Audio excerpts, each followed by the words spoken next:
جی السلام علیکم ورحمۃ اللہ وبرکاتہ۔ آج کے لیکچر کا آغاز کرتے ہیں۔ آج کا لیکچر ہمارا پچھلے لیکچر سے ہی کنٹینیو ہوگا، جس میں ہم بات کریں گے فرائض دینی کا جامع تصور، بالخصوص فریضہ اقامت دین۔ اس لیکچر کو سٹارٹ کرنے سے پہلے کچھ چیزیں ہیں، اس کو آپ پلیز نوٹ ڈاؤن کر لیجئے۔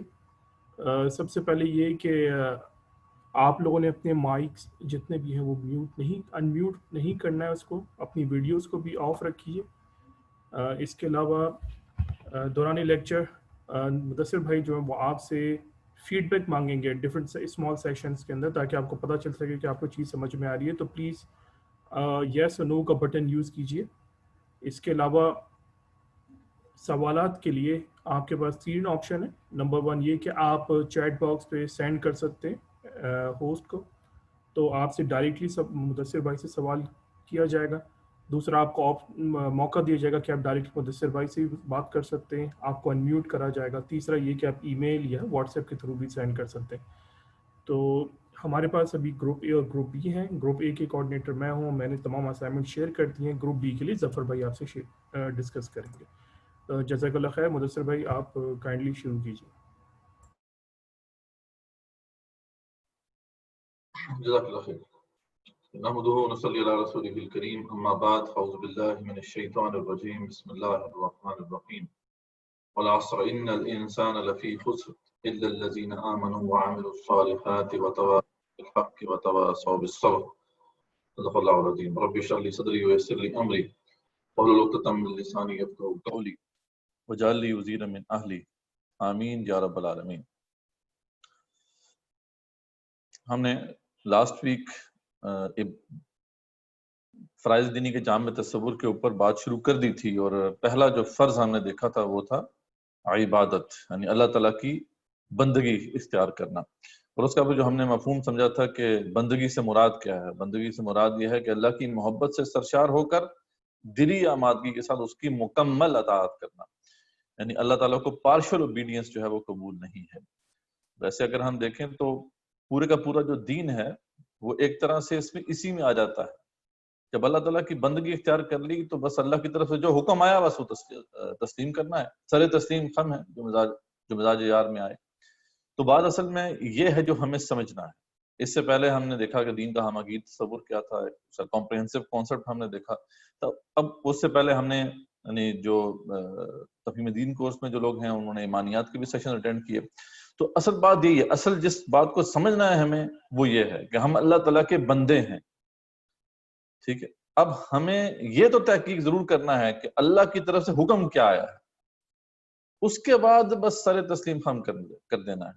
ہاں، اس حکم کی حکمتیں تلاش کرنا اس میں مسئلہ نہیں ہے، لیکن ضروری نہیں ہے کہ ہر حکم کی حکمت ہمیں سمجھ میں بھی آ جائے۔ یہ بات ہمارے ذہن میں رہنی چاہیے۔ یعنی ایک بندہ جو ہوتا ہے، ایک غلام جو ہوتا ہے، وہ اس کو یہ حق نہیں پہنچتا کہ وہ کوشچن کر سکے اپنے آقا کے حکم کے بارے میں۔ اس کو وہ حکم کو سمجھنا ہے اور اس کے بعد اس کی اطاعت کرنی ہے۔ ہاں، اس کی حکمتیں ضرور ہیں، اس کو سمجھنے کی کوشش ضرور کرتے رہنا چاہیے۔ اگر حکمتیں سمجھ میں آ جائیں تو قدرے آسان ہو جاتا ہے اس حکم کو ماننا۔ تو یہ بات تھی ہم نے جو لاسٹ ٹائم اچھی طریقے سے سمجھ لی تھی، اور یہ بھی بات واضح ہو گئی تھی کہ اللہ تعالیٰ کو مکمل اوبیڈینس چاہیے۔ یا ایھا الذین آمنوا ادخلوا فی السلم کافہ، اے ایمان والو پورے کے پورے اسلام میں آؤ۔ ولا تتبعوا خطوات الشیطان، اور شیطان کی قدموں کی پیروی مت کرو، انہ لکم عدو مبین، وہ تمہارا کھلا دشمن ہے۔ تو یہ بات ہم نے یہاں تک کر لی تھی۔ بہرحال یہ بھی اتنا آسان نہیں ہے، اپنے آپ کو اللہ تعالیٰ کی بندگی میں لے کے آنا ذاتی حیثیت میں بھی اتنا آسان نہیں ہے، لیکن معاملہ یہاں تک ختم نہیں ہوتا۔ ذمہ داریاں جو ہیں اس سے آگے بڑھ کر بھی ہیں، اور اس لحاظ سے دیکھا جائے تو دوسری بڑی ذمہ داری جو ہم پر عائد ہوتی ہے اس حوالے سے وہ ہے دعوت دین، اور اس کا دوسرا ایسپیکٹ ہے امر بالمعروف و نہی عن المنکر۔ تو اس حوالے سے سب سے بڑی دلیل سورہ عصر ہے، جو میں پہلے بھی تلاوت کی تھی، لاسٹ ٹائم بھی، ابھی بھی، آج بھی تلاوت کی، کہ والعصر، قسم ہے تیزی سے گزرتے ہوئے وقت کی، کہ ان الانسان لفی خسر، یقیناً انسان جو ہے وہ خسارے میں ہے، سوائے ان لوگوں کے الا الذین آمنوا، جو ایمان لائیں، وعملوا الصالحات، اچھے اعمال کریں، وتواصوا بالحق، اور حق کی تلقین کریں، وتواصوا بالصبر، اور صبر کی تلقین کریں. تو جب تک یہ 4 کنڈیشنز پوری نہیں ہوتی، ایمان، عمل صالح، تواصی بالحق اور تواصی بالصبر، اس وقت تک جو ہے انسان جو ہے وہ خسارے میں ہے. اور ظاہر بات ہے کہ یہ خسارہ اس دنیاوی زندگی کا خسارہ نہیں ہے، یہ اخروی زندگی کا خسارہ ہے، جو کہ بہت بڑا خسارہ ہے. یعنی وہ ہمیشہ کی جو ہے وہ جہنم ہے جہاں پہ جانا پڑے. تو یہ بات ہے جو کہ بڑی کلیئرٹی کے ساتھ ہمارے سامنے آ جاتی ہے سورہ عصر کے توسط سے. پھر اس کو مزید جو ہے واشگاف الفاظ میں اور اس کے پورے فلسفے کو بھی ایکسپلین کرتے ہوئے جو بات آئی ہے سورہ حج کے اندر آئی ہے کہ اللہ تعالیٰ فرماتے ہیں وجاہدوا فی اللہ حق کا جہاد. ٹھیک ہے، اس سے پہلے بات آ گئی ہے عبادت کی، ٹھیک ہے، کہ آپ بندگی اختیار کرو اللہ تعالیٰ کی.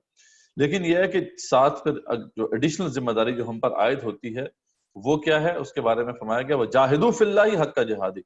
تمہیں اسٹرگل کرنی ہوگی، جدوجہد کرنی ہوگی اللہ کے لیے، جیسا کہ اس کا حق، اور بلکہ نہ صرف یہ ہے کہ اس کو برپا کرنا ہے اس جدوجہد کو، بلکہ اس کا حق بھی ادا کرنا ہے. کیوں؟ کیونکہ وجتباکم، ٹھیک ہے، تمہیں اس نے چن لیا. اس سے پہلے بات آ گئی تھی سورہ حج کے اندر کہ اللہ تعالیٰ ہی چن لیتا ہے اپنے پیغمبر یا پیغام رساں انسانوں میں سے بھی اور فرشتوں میں سے بھی. تو یہ اللہ کی سلیکشن ہوتی ہے. اب اللہ تعالیٰ نے ہمیں کسی خاص کام کے لیے چن لیا ہے. وما جعل علیکم فی الدین من حرج، اور دین میں تمہارے لیے کوئی تنگی نہیں رکھی ہے. ملت ابیکم ابراہیم، اور تمہیں ابراہیم کی ملت میں جو ہے ہم نے رکھا ہے، تمہارے باپ ابراہیم کی ملت میں رکھا ہے. وسماکم المسلمین من قبل وفی ھذا، اور تمہارا نام مسلمان رکھا پہلے بھی اور اب بھی. یعنی سابقہ جتنے بھی کتب سماویہ ہیں یا انبیاء رسول اللہ وسلم آئے، ان کو بھی یہی بتایا گیا تھا کہ ایک امت آنے والی ہے جس کی یہ ذمہ داری ہوگی اور وہ مسلمان ہوں گے. تو ہمارا نام مسلمان جو ہے اس سے پہلے رکھا جا چکا ہے. لیکون الرسول شہیدا علیکم، اور یہ وہ بات ہے جو کہ جو اصل فلسفہ ہے اس کے پیچھے، جو اصل ریزن ہے کہ ہمیں یہ ذمہ داری کیوں دی گئی، وہ یہ بیان کیا جا رہا ہے تاکہ رسول گواہ ہو جائیں تم پر، وتکونوا شہداء علی الناس، اور تمام کے تمام جو تم لوگ ہو وہ انسانوں پر گواہ ہو جاؤ. تو یہ جو اصل بات تھی جو کہ یہاں پہ واشکاف الفاظ میں بیان کر دی گئی. اسی کو پھر سورہ بقرہ میں جو کہ اس کے متصل زمانے میں نازل ہوئی، اس کے سورہ حج کے فوراً بعد اس میں بھی واضح کر دیا گیا وَكَذَلِكَ جَعَلْنَاكُمْ أُمَّةً وَسَطًا لِتَكُونُوا شُهَدَاءَ عَلَى النَّاسِ، اور اسی طریقے سے ہم نے تمہیں ایک امت وسط بنا دیا ہے، تم وہ درمیانی کنیکشن ہو جس نے یہ پیغام آگے لوگوں تک پہنچانا ہے، اور تاکہ تم گواہ ہو جاؤ لوگوں کے اوپر. وَيَكُونَ الرَّسُولُ عَلَيْكُمْ شَهِيدًا، اور رسول صلی اللہ علیہ وسلم تم پر گواہ ہو جائیں. تو بڑے واضح طور پر یہ ہے، یہ سارا معاملہ ہمارے سامنے اس طریقے سے کھل جاتا ہے.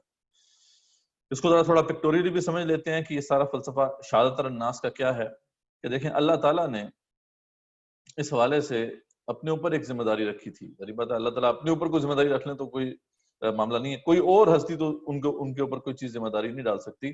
اللہ نے خود فرمایا تھا کہ یہ میرے ذمہ ہے کہ رسول مبشرین و منذرین، کہ رسول جو ہیں بشارت دینے والے اور ڈرانے والے جو اللہ تعالیٰ نے بھیجے. وہ کیوں بھیجے؟ لِأَلَّا يَكُونَ لِلنَّاسِ عَلَى اللَّهِ حُجَّةٌ بَعْدَ الرُّسُلِ. بہت ہی اہم آیت ہے سورہ نساء کی، آیت نمبر 165 ہے کہ ہم نے کیوں بھیجے تھے یہ رسول مبشر اور منذر بنا کر، تاکہ لوگوں کے پاس اللہ کے خلاف کوئی حجت باقی نہ رہے ان رسولوں کے آنے کے بعد علیہ السلام. قیامت والے دن کوئی یہ نہ اللہ کے سامنے کھڑے ہو کے کہہ سکے اللہ مجھے تو بات سمجھ نہیں ہے، میرے تک تو بات پہنچی نہیں تھی. تو اس لیے اللہ نے فرمایا کہ یہ میرے ذمہ ہے. ہم نے اسی لیے یہ بندوبست کیا، رسولوں کا سلسلہ شروع کیا تاکہ لوگوں کے پاس کوئی حجت باقی نہ رہے. وکان اللہ عزیزا حکیما، اور اللہ تعالیٰ بہت ہی قدرت والا اور بہت ہی حکیم ہے، حکمت والا ہے. تو اب یہ سارا سلسلہ جو تھا رسولوں کا، انبیاء اور رسول علیہ السلام کا، یہ آ کے رسول اکرم صلی اللہ علیہ وسلم پر ختم ہو گیا. یہ ہم سب جانتے ہیں، ٹھیک ہے. تو اللہ تعالیٰ جو ہے وہ جبرائیل علیہ السلام کے ذریعے سے اپنا جو ہے پیغام پہنچاتا رہا. مختلف انبیاء اور رسول علیہ السلام آتے رہے، یہاں تک کہ یہ سلسلہ جو ہے کہاں پر آ کے ختم ہوا؟ رسول اکرم صلی اللہ علیہ وسلم کی ذات اقدس پر. اب یہاں سے معاملہ آگے جو ہے کیسے جائے گا؟ اگر تو کوئی نبی یا رسول نہیں آنا ان کے بعد، تو پھر یہ بات تو اللہ کے اپنے خلاف ہو جائے گی کہ یعنی قیامت تک کے آنے والے جو لوگ ہیں اب وہ تو اللہ کے خلاف کھڑے ہو جائیں گے. اللہ ہمارے پاس ہمیں تو نہیں معلوم ہو سکا، ہم تک یہ پیغام نہیں پہنچ سکا. تو یہ کیسے ہو سکتا ہے کہ اللہ تعالیٰ اپنی بات کے خلاف کر دیں؟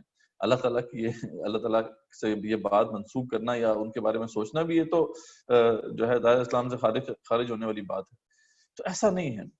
اس لیے تو اللہ تعالیٰ نے بندوبست کیا، ایک پورا بندوبست ہے جس کا ذکر قرآن میں موجود ہے، اور بے شمار آیات ہیں اس پورے مسئلے کو ایکسپلین کرنے کے لیے۔ تو سب سے پہلے تو رسول اکرم صلی اللہ علیہ وسلم نے اسی ذمہ داری کی وجہ سے جو ہے وہ گواہی دی تھی۔ خطبہ حجۃ الوداع کے موقع پر سب سے پوچھا کہ لا هل بلغت، کیا میں نے تو آپ تک پہنچا دیا یا نہیں پہنچایا؟ تو سب نے کہا تھا کہ قد بلغت وادیت ونصحت، آپ نے یقیناً جو ہے پہنچا دیا، حق نصیحت ادا کر دیا۔ اس کے بعد پھر رسول اکرم صلی اللہ علیہ وسلم نے آسمان کی طرف جو ہے انگلی اٹھائی تھی اور کہا تھا کہ اللہم اشہد، ٹھیک ہے، اے اللہ اب تو بھی گواہ رہے، اے اللہ اب تو بھی گواہ رہے کہ یہ مان رہے ہیں، میں نے اپنی ذمہ داری ادا کر دی۔ یہی وہ شان ہے رسول اکرم صلی اللہ علیہ وسلم کی کہ نہ صرف یہ ہے کہ اپنی ذمہ داری ادا کی، لیکن ادا کی بلکہ اس شان سے ادا کی کہ تمام کے تمام صحابہ، یعنی 1 لاکھ سے اوپر کے قریب وہ صحابہ موجود تھے، انہوں نے یک زبان ہو کر یہ کہا کہ بے شک آپ نے حق نصیحت ادا کر دیا، آپ نے جو ہے دعوت کا حق ادا کر دیا۔ اب یہاں سے پھر امت مسلمہ کو وہ ذمہ داری جو ہے سونپ دی گئی۔ رسول اکرم صلی اللہ علیہ وسلم نے خود بھی فرما دیا کہ بل یبلغ الشاہد الغائب، اب جو یہاں پہ موجود ہیں اب وہ پہنچائیں ان تک جو یہاں پہ موجود نہیں ہیں، ان کی طرف جو ہے وہ ان تک ان کو اس میسج کو پہنچانا ہے۔ یہ ہے سارا اس کے پیچھے فلسفہ، ٹھیک ہے۔ تو اب رسول اکرم صلی اللہ علیہ وسلم نے جو ہے وہ گواہی دینی ہے امت مسلمہ کے اوپر، اور امت مسلمہ نے پھر گواہی دینی ہے تمام بنی نوع انسان کے اوپر، یعنی جتنی بھی انسانیت اس کے بعد آئے گی ان پر بھی، اور جو سابقہ جو اقوام گزر گئی ہیں ان پر بھی گواہی دینی ہے۔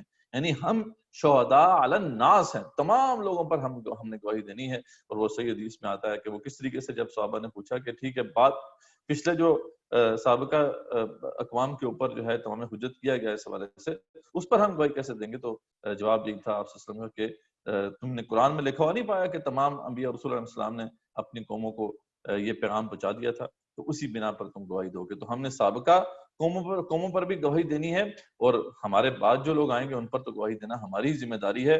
اس لحاظ سے یہ بہت بھاری ذمہ داری ہمارے کندھوں پر ڈال دی گئی، اور اس کا احساس ہونا چاہیے کہ جیسے کہ قرآن مجید میں ہی آتا ہے کہ جب یہ سارا معاملہ روز محشر کا ہوگا تو سب سے پہلے رسولوں کو کٹہرے میں کھڑا کیا جائے گا علیہ السلام کو، اور ان سے بات پرس ہوگی کہ آپ نے یہ بات ان تک پہنچائی تھی یا نہیں پہنچائی تھی۔ بڑی بڑی سخت انٹیروگیشن جو عیسیٰ علیہ السلام سے کی جائے گی، اس کا ذکر قرآن میں موجود ہے، بہرحال ابھی وقت نہیں ہے کہ ہم اس میں جائیں تفصیل سے۔ تو اسی طریقے سے اب ہم سے بھی پوچھا جائے گا کہ آیا اب ہم نے یہ جو ہے پیغام جو اللہ تعالیٰ کا تھا اس کو پہنچا دیا ہے یا نہیں پہنچایا؟ تو اس توسط سے یہ بہت اہم اور بہت بھاری ذمہ داری ہمارے کندھوں پر ہے کہ اب ہم جو ہے کار رسالت کی ذمہ داری اپنے کندھوں پر اٹھائے ہوئے ہیں، اس کا احساس ہمیں ہونا چاہیے۔ تو یہ اس حوالے سے جو شہادت الناس کا پورا فلسفہ آپ کے سامنے واضح ہو جاتا ہے۔ اچھا، اسی کو ایک دوسرے اینگل سے جو قرآن میں بیان کیا گیا وہ امر بالمعروف اور نہی عن المنکر، ٹھیک ہے، یعنی اچھائی کو حکم دینا اور برائی سے روکنا، یہ بھی اس کا ایک دوسرا ایسپیکٹ ہے۔ اور اس حوالے سے سورہ مائدہ میں تو بڑی سخت جو ہے وعید سنائی گئی بنی اسرائیل کے اوپر کہ لعن الذین کفروا من بنی اسرائیل علی لسان داؤد و عیسی ابن مریم ذالک بما عصوا وکانوا یعتدون، کہ لعنت کی گئی بنی اسرائیل کے کافروں پر داؤد علیہ السلام اور عیسیٰ ابن مریم علیہ السلام کے ذریعے، اس لیے کہ وہ نافرمانیاں کرتے تھے اور حد سے بڑھ جاتے تھے۔ کانوا لا یتناہون عن منکر فعلوہ، اور یہ روکتے نہیں تھے جبکہ جو منکر جو ہے ان کے سامنے ہوتا تھا اس کو روکتے نہیں تھے۔ لبئس ما کانوا یفعلون، اور یہ بہت ہی برا کام تھا جو وہ کرتے تھے۔ سورہ مائدہ میں اس پہ ان کو بڑی سخت ان کے اوپر وعید سنائی گئی۔ پھر صحیح مسلم کی بڑی مشہور روایت ہے کہ من رأى منکم منکرا فلیغیرہ بیدہ، اگر تم جب بھی کوئی منکر اپنی آنکھوں سے دیکھو، اگر تو اسے تبدیل کر سکتے ہو تو ہاتھ سے روکو، اور فإن لم یستطع، اس کی بھی استطاعت نہیں ہے تو پھر فبلسانہ، تو اپنی زبان سے روکو، اور اس کی بھی استطاعت نہیں ہے تو فبقلبہ، کالفاظ کے دل سے روکو، اور یہ سب سے جو ہے کم ترین ایمان ہے۔ پھر اس کے علاوہ بے شمار احادیث ہیں، اگین اب سب اس سے واقف ہوں گے، صرف ریفرنسز ہی دے رہے ہیں ہم، کہ ترمذی شریف کی روایت ہے کہ آپ صلی اللہ علیہ وسلم نے فرمایا کہ قسم ہے اس ذات کی جس کے قبضے میں میری جان ہے، نیک کاموں کا حکم کیا کرو اور برے کاموں سے روکا کرو، ورنہ قریب ہے کہ اللہ تعالیٰ تم پر ایسا عذاب نازل کرے، پھر تم اس سے عذاب دور کرنے کی دعا بھی کرو اور تمہاری دعا قبول نہ کی جائے، ٹھیک ہے۔ تو اس میں بے شمار احادیث ہمارے سامنے موجود ہیں۔ تو یہ بہت بڑی ذمہ داری ہے دعوت دین، یعنی جو بھی دین ہم تک پہنچا ہے اس کو آگے پہنچانا، اور اس حوالے سے جو بھی اوامر اور نواہی ہیں ان کا خاص خیال رکھنا کہ سوسائٹی میں جو ہے کوئی اگر منکر نظر آئے تو ہمیں اسے روکنا ہے، ہر ممکن کوشش کرنی ہے اس کو روکنے کی اور اچھے کاموں کا حکم کرنا ہے. تو یہ وہ ذمہ داری ہے جس کی فرضیت میں یا جو اس کی obligation ہونے میں کوئی شک نہیں ہے. اچھا یہاں پہ بھی ایک بات جو ہے سامنے رکھنی بہت ضروری ہے کیونکہ آج کل ماشاءاللہ دعوت کا کام تو بہت ہو رہا ہے اور اب خاص طور پہ جب سے سوشل میڈیا کا پلیٹ فارم میسر آیا ہے تو بہت سے جو ہے داعیان دین ہمیں نظر آتے ہیں ان پلیٹ فارمز کو استعمال کرتے ہوئے. تو بہت اچھی بات ہے, یہ ذمہ داری ادا کرنا ہم پہ فرض ہے, اور اتنے بڑی تعداد میں داعیان دین کا سامنے آ جانا یہ خوشائند بات ہے. لیکن اس میں ایک احتیاط بہت ضروری ہے جس کا عام طور پہ خیال نہیں رکھا جا رہا انفارچونیٹلی. اور وہ کیا ہے کہ جیسے عبادت جو ہے مکمل ہے ویسے دعوت بھی مکمل ہوگی. اگر دعوت میں ایک چیز بھی آپ نے چھپا دی یا ایک چیز کو بھی آپ نے نظر انداز کر دیا تو سب سے بڑے مجرم پھر آپ ہوں. ٹھیک ہے, اور یہ بات رسول اکرم صلی اللہ علیہ وسلم کو بھی بڑے واضح طور پہ کہہ دی گئی تھی کہ آپ کے پاس بھی اس کا اختیار نہیں کہ آپ اس میں سے کوئی چیز جو ہے وہ نکال دیں یا اس کو چھپا دیں. سورہ یونس میں آتا ہے کہ ایت بقرآن غیر ھذا او بدل, کہ جب وہ آپ صلی اللہ علیہ وسلم نے اپنی دعوت جاری رکھی اور جو بھی مشکلات تھیں ان کو سہتے رہے, پھر بھی آپ کی ہمتیں نہیں ٹوٹیں. تو اس پہ پھر جو ہے آخر کار جو مشرکین مکہ تھے وہ آپ کی طرف آئے اور آپ کو کچھ انہوں نے آفرز بھی دیں. ان میں سے ایک آفر یہ بھی تھی کہ ایسا کریں کہ کوئی اور قرآن لائیں اس میں کوئی تبدیلی کریں, یعنی یہ ایز از تو قبول نہیں. ٹھیک ہے جی.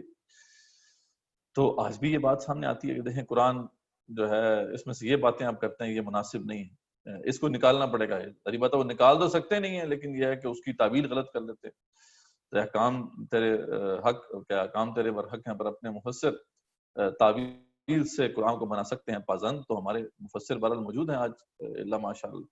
تو ایتے بقرآن غیر ھذا او بدل, کہ آپ کوئی اور قرآن لے کر آئیں گے اس میں کچھ تبدیلی کریں. تو جو جواب ملا اللہ کی طرف سے وہ بہت امپورٹنٹ ہے, اور آج جو داعیان دین ہیں ان کو پلے باندھ دینا چاہیے یہ بات جو یہاں پہ کی جا رہی ہے.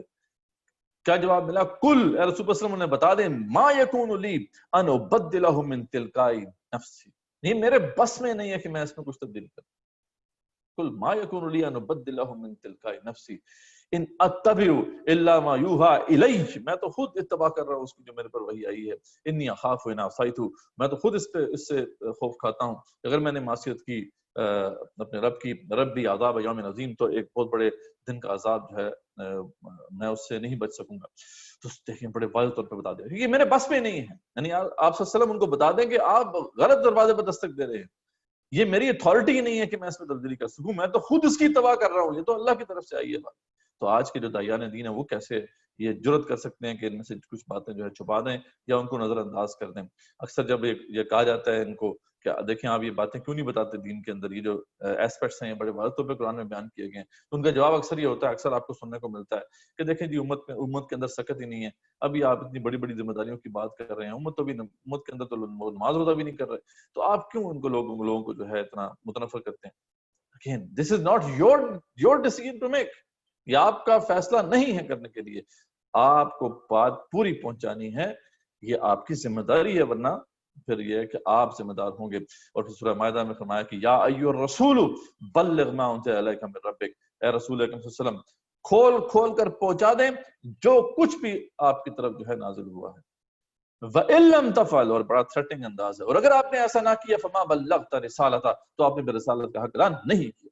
اب صحیح بات ہے یہ جو غصہ ہے یہ رسول اکرم صلی اللہ علیہ وسلم کے اوپر تو نہیں ہے نا, ان کے اصل میں تو ان کے توسط سے یہ ان لوگوں پر ہے کہ جو بار بار پش کر رہے تھے رسول اکرم صلی اللہ علیہ وسلم کو کہ وہ اس طریقے سے کچھ کمی کریں, اس کے اندر کچھ باتیں جو ہیں ان کو اس کے اندر نرمی پیدا کریں.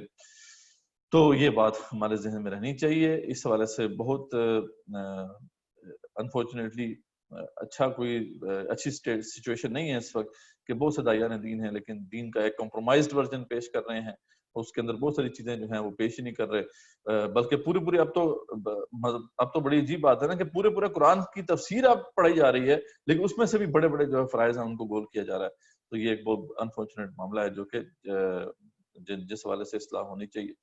تو یہ بات ہے جو کہ دوسری بڑی ذمہ داری کے حوالے سے ہم رکھتی ہے کہ اب خود اللہ تعالیٰ کا بندہ بننے کے ساتھ ساتھ دوسری بڑی ذمہ داری یہ ہے کہ جو بھی دین ہمارے تک پہنچا ہے ہم اس کو دوسروں تک پہنچائیں, اور مکمل طریقے سے پہنچائیں. جو بھی قرآن مجید کے ذریعے سے یا احادیث کے ذریعے سے ہم تک پہنچائے، اس میں کچھ چھپانا یہ بہت بڑا جرم ہے. یہ کتمان حق ہے جس پہ بڑی سخت وعیدیں پھر جو ہے قرآن میں آئی ہیں. بنی اسرائیل کے علماء کے اوپر اللہ تعالیٰ نے چارج شیٹ لگائی تھی، اور ان کے بارے میں یہاں تک فرمایا تھا اللہ تعالیٰ ان سے قیامت والے دن کلام تک نہیں کرے گا، نہ ان کو پاک کرے گا، اس وجہ سے کہ انہوں نے یہ حق کو چھپایا. ٹھیک ہے جی. تو یہ تصور نمبر 5 تھا جو کہ ہم نے کر لیا. جیسا کہ ہم نے پہلے بھی کیا، آپ سے ریکویسٹ کی تھی کہ اگر سمجھ میں آ گیا کسی کو تو وہ یس کا بٹن دبا دے تاکہ مجھے فیڈ بیک مل جائے. نہیں سمجھ آیا تو پھر نو کا بٹن بھی ہے آپ کے پاس، ٹھیک ہے، تاکہ یہ فیڈ بیک ہمیں ملتا رہے ساتھ ساتھ. اچھا، کوشچن جو ہے یہ انشاءاللہ کوشچنز اینڈ میں ہوں گے. آپ اپنا کوشچن نوٹ کر لیں تو اینڈ میں آپ کو موقع دیا جائے گا وکاس بھائی کی طرف سے. اچھا جی، ٹھیک ہے، الحمدللہ ابھی تک تو پازیٹیو ہی فیڈ بیک ہے، تو ہم آگے چلتے ہیں. جب بات اگر یہاں تک ہوتی تو شاید مطلب یہ ہے کہ پھر بھی کچھ معاملہ آسان ہوتا، لیکن بات یہاں تک نہیں ہے، بات اس سے آگے بڑھ کر ہے. اور وہ یہ ہے کہ صرف ہم نے یہ نہیں ہے کہ دین کو اپنی زندگیوں میں نافذ کرنے کی کوشش کرنی ہے اور پھر اس کو دوسروں تک پہنچانے کی کوشش کرنی ہے، بلکہ بات اس سے آگے بڑھ کر یہ ہے کہ اس دین کو بالفعل نافذ بھی کرنا. اس حوالے سے سورہ شورا کی بڑی واضح جو ہے آیت ہمارے سامنے ہے، اور یہ وہ دلائل ہیں جو کہ ڈاکٹر اسار رحمۃ اللہ علیہ، پھر مولانا مودودی رحمۃ اللہ علیہ، مینا حسن اصلاحی رحمۃ اللہ وغیرہ نے بڑی وضاحت سے پیش کیے ہیں. شرع لکم من الدین ما وصی بہ نوح والذین اوحینا الیک، ہم نے دین کے اندر وہی حکم رکھا ہے جس کی وصیت ہم نے نوح علیہ السلام کو کی تھی اور جو ہم آپ کی طرف وہی کر رہے ہیں. وما وصینا بہ ابراہیم و موسیٰ و عیسیٰ، اور جو اس سے پہلے ہم نے ابراہیم، موسیٰ اور عیسیٰ علیہ السلام کو جو ہے وصیت کی تھی. ان اقیموا الدین، کہ دین کو قائم کرو، امر کا صیغہ ہے، دین کو قائم کرو. ولا تتفرقوا فیہ، اور اس میں بالکل تفرقے میں نہ پڑو. کبر علی المشرکین ما تدعوہم الیہ، یہ بہت بھاری، یہ جو بات ہے نا یہ بہت بھاری ہے. کبر علی المشرکین، مشرکین پر بہت بھاری ہے جس کی طرف آپ جو ہے دعوت دے رہے ہیں. لیکن یہ ہے کہ اللہ یجتبی الیہ من یشاء، اس کام کے لیے اللہ تعالیٰ ہی چن لیتا ہے جس کو چاہتا ہے. وہ یہدی الیہ من ینیب، جس کو چاہتا ہے ہدایت دیتا ہے سیدھے راستے کی طرف. تو اب یہ معاملہ جو ہے بڑے واضح طور پہ بیان کر دیا گیا کہ دین کو قائم بھی کرنا ہے. اور ہم یہ بات سمجھ چکے ہیں کہ دین صرف نماز، روزہ، حج، زکوٰۃ نہیں ہے. دین صرف جو ہے چند معاملات، چند رسومات کا نام نہیں ہے. دین کے اندر تو وہ سارے احکامات بھی آ جاتے ہیں جن کا تعلق اجتماعی زندگی سے ہے، وہ اصول بھی آ جاتے ہیں جن کا تعلق اجتماعی زندگی سے ہے. اب ان کو بھی آپ کو نافذ کرنا ہے. اور یہ کوئی وجہ تھی نا، تبھی تو کہا گیا کہ کبر علی المشرکین ما تدعوہم الیہ. یہ پہلے ہم بات دیکھ چکے ہیں کہ جس لمحے آپ یہ کہتے ہیں کہ ہم نے ان احکامات کو معاشرتی سطح پر، ریاستی سطح پر قائم کرنا ہے، ادھر آپ کا پھر ذریعہ پتہ ایک کھڈا، ایک کانفلکٹ ہونا یہ ایک لازمی امر ہے، کیونکہ جو بھی اولو الامر لوگ ہوں گے وہ اسے قبول نہیں کریں گے. بہرحال اس کو دوسرے اینگل سے، پھر اس کا دوسرا اسپیکٹ ہے بات ایک ہی، جو فریضہ ہے اس حوالے سے وہ ایک ہی ہے، اس کو ذہن میں رکھیں. ہاں لیکن یہ ہے کہ اس کو ڈفرینٹ اینگل سے جو ہے قرآن میں پیش کیا گیا. جیسے اس کا دوسرا اسپیکٹ یعنی ہمیں کیا کرنا ہے. ٹھیک ہے، ایک تو ہے نا کہ دین اوپر سے تو اب قائم نہیں ہے تو کیا کریں ہم. ایک تو ہے کہ حکمران ہیں، مسلمانوں کے ذمہ دار لوگ ہیں، ان کو بتا دیا گیا کہ دین کو قائم کرو. ٹھیک ہے، اگر سوسائٹی کی طرف سے آن بہاف آف سوسائٹی وہ دین قائم کر دیتے ہیں تو کوئی حد نہیں، تو کوئی مسئلہ نہیں، کوئی مسئلہ نہیں ہوگا. لیکن اگر وہ نہیں کرتے تو پھر ہمیں کیا کرنا ہے، پھر سوسائٹی کو کیا کرنا ہے، وہ بات ہے. پھر جہاد و قتال فی سبیل اللہ، انشاءاللہ اس پہ جہاد و قتال فی سبیل اللہ پہ نیکسٹ ہمارا لیکچر ہوگا. لیکن یہاں پر یہ بھی ایک بات ذہن میں رکھنی چاہیے کہ یہ بھی ایسپیکٹ اسی اقامت دین کے تصور سے ہی لنکڈ ہے. اور یہ واضح طور پہ اللہ تعالیٰ نے سورہ انفال میں واضح کر دیا، وقاتلوہم حتی لا تکون فتنہ، ان سے قتال کرو یہاں تک کہ فتنہ ختم ہو جائے، ویکون الدین کلہ للہ، اور دین کل کا کل اللہ کے لیے ہو جائے. اصل ریزن کیا ہے، کیوں لڑائی کرنی ہے آپ نے ان سے، کہ دین کل کا کل اللہ کے لیے نہیں ہے.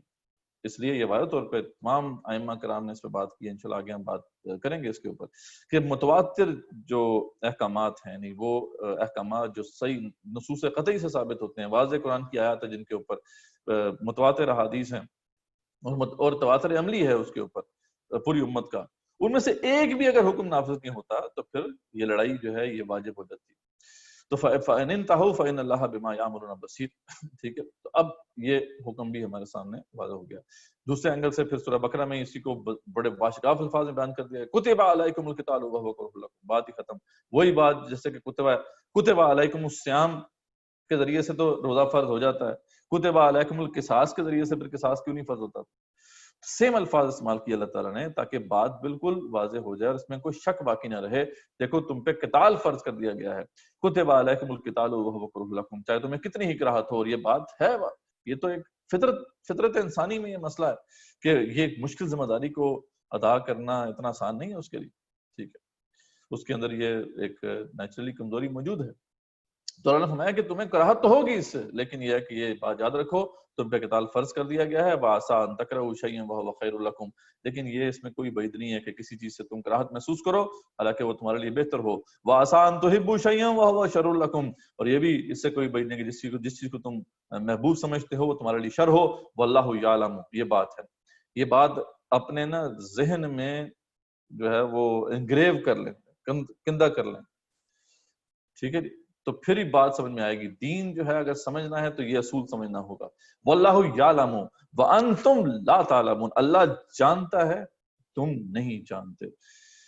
وہ صرف جیسے میں نے آپ کو پہلے بتایا تھا کہ احکامات ہیں ان کی ہم حکمت سمجھ سکتے ہیں، لیکن کئی احکامات ہو سکتا ہے ان کی حکمت جیسا کہ اصل اس کی حکمت، اصل اس کی پیچھے وزڈم ہے، وہ شاید ہم نہ سمجھ سکیں.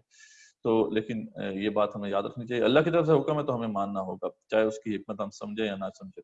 تو کتب علیکم القتال وہو کرہ لکم، تو یہ سارے دلائل جو ہیں ہمارے سامنے اس حوالے سے موجود ہیں.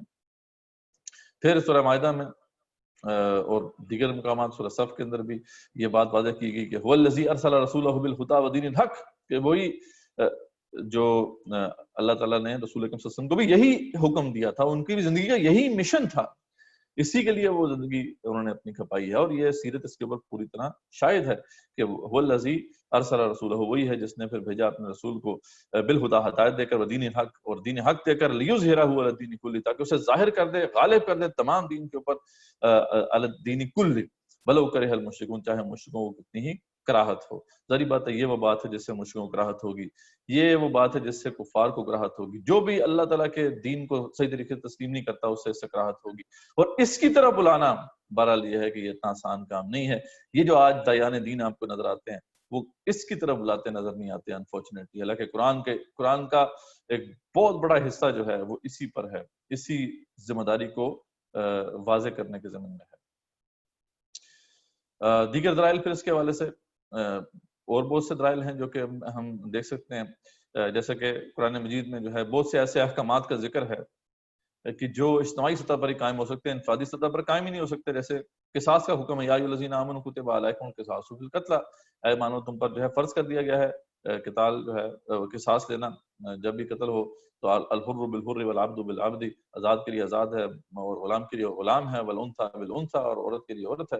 تو جس نے جو بھی قتل ہوا ہے اس کے ورثاء کو یہ حق حاصل ہے کہ وہ اس کے بس جس نے قتل کیا ہے اس کو قتل کیا جائے.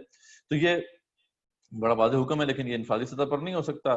اسی طریقے سے ہم دیکھتے ہیں کہ زنا کی جو سزا ہے اللہ تعالیٰ نے طے کر دی ہے، زانیۃ والزانی فاجلدوا کل واحد منہما مئۃ جلدہ، کہ زانی مرد و زانی عورت دونوں کو جو ہے 100 کوڑے لگاؤ. ولا تاخذکم بہما رأفۃ فی دین اللہ، یہاں وہ بھی بات واضح ہوگی کہ دین کا حصہ ہے یہ، اس کو دین سے باہر نہیں نکال سکتے آپ. تو اور دیکھو ان کے اوپر اللہ کے دین کے نفاذ میں تمہارے دل میں کوئی رحمت نہ آنے پائے. اب یہ والا معاملہ جو ہے یہ بھی فرض ہے ہم پہ، یہ اکیلے تو ادا نہیں ہو سکتا، اس کے لیے بھی ایک جو ہے اجتماعی سطح پر ہی یہ لاگو ہو سکتا ہے. پھر اس کے بعد چور کے ہاتھ کاٹنے والی بات ہے، وَالسَّارِقُ وَالسَّارِقَةُ فَاقْطَعُوا أَيْدِيَهُمَا جَزَاءً بِمَا كَسَبَا نَكَالًا مِنَ اللَّهِ، چور جو ہے مرد ہو یا عورت اس کے ہاتھ کاٹ دو، دونوں کے ہاتھ کاٹ دو، اور یہ جو ان کا جزا ہے ان کی جو انہوں نے کام غلط عمل کیا ہے، اور اللہ کی طرف سے عذاب ہے. اس طرح کے بے شمار ہم نے لاسٹ ٹائم جو ہے اصول دیکھے تھے. یعنی یہ تو کچھ میں نے شرعی سزاؤں کے حوالے سے بات کی. ہم نے بتایا تھا کہ اکنامک سسٹم سے متعلق جو ہے اصول ہیں، سیاسی نظام کے متعلق جو ہیں اصول ہیں، معاشرتی نظام سے متعلق اصول ہیں. تو it's a complete code of life. صرف دین کے اندر صرف سزائیں نہیں ہیں، لیکن یہ ہے کہ یہ بھی دین کا حصہ ہے جیسا کہ یہاں پہ بیان ہوا. اب اس کا نفاذ کیسے ہوگا؟ یہ جو سارے احکامات ہیں ان کا نفاذ کیسے ہوگا؟ یہ تو ایک مسلمانوں کی حکومت چاہتی ہے، یعنی ایک حکومت اسلامیہ قیام جو ہے یہ ناگزیر ہے ان کے لیے. تو اس لیے یہ دین کا اصول ہے کہ ما لا یتم الواجب الا بہ فهو واجب. کہ جس واجب کو ادا کرنے کے لیے جو چیز ریکوائر ہوتی ہے وہ بھی واجب ہوتی ہے، فرض ہوتی ہے. اس اینگل سے بھی دیکھا جائے تو یہ اس جو ہے فرضیت، اس اقامت دین کی فرضیت جو ہے وہ اسٹیبلش ہوتی ہے. پھر ہم یعنی یہ تھوڑا پکٹوریلی جو ابھی تک ہم نے بات سمجھی ہے وہ آپ دیکھ سکتے ہیں کہ جب بھی کوئی حکومتی سیٹ اپ موجود ہے، کوئی ریاست موجود ہے، تو وہاں پر جو ہے ذریعہ بات ہے اس کو ان کے پاس پھر ایکسٹرننگ آرمیز ہوتی ہیں، ان کے پاس پولیس ہوتی ہے، وغیرہ وغیرہ ادارے ہوتے ہیں جو کہ ان کی رٹ کو نافذ کرنے کے لیے جو ہے ہر دم ان کے ساتھ ہوتے ہیں. تو اب اگر آپ چاہتے ہیں کہ اس کے اوپر قرآن و سنت کا نظام نافذ ہو جائے تو یہ لازمی امر ہے کہ کانفلکٹ ہوگا. یہ نہیں ہو سکتا کہ بغیر کانفلکٹ یہ کام ہو جائے. یعنی یہ بڑی عجیب بات ہے کہ آج کل لوگ یہ سمجھتے ہیں کہ مطلب ہم دعوت سے یا صرف تربیت سے جو ہے لوگوں کو تبدیل کر لیں گے اور یہ بات خود بخود جو ہے مسئلہ حل ہو جائے گا. حالانکہ یہ کیسے ہو سکتا ہے؟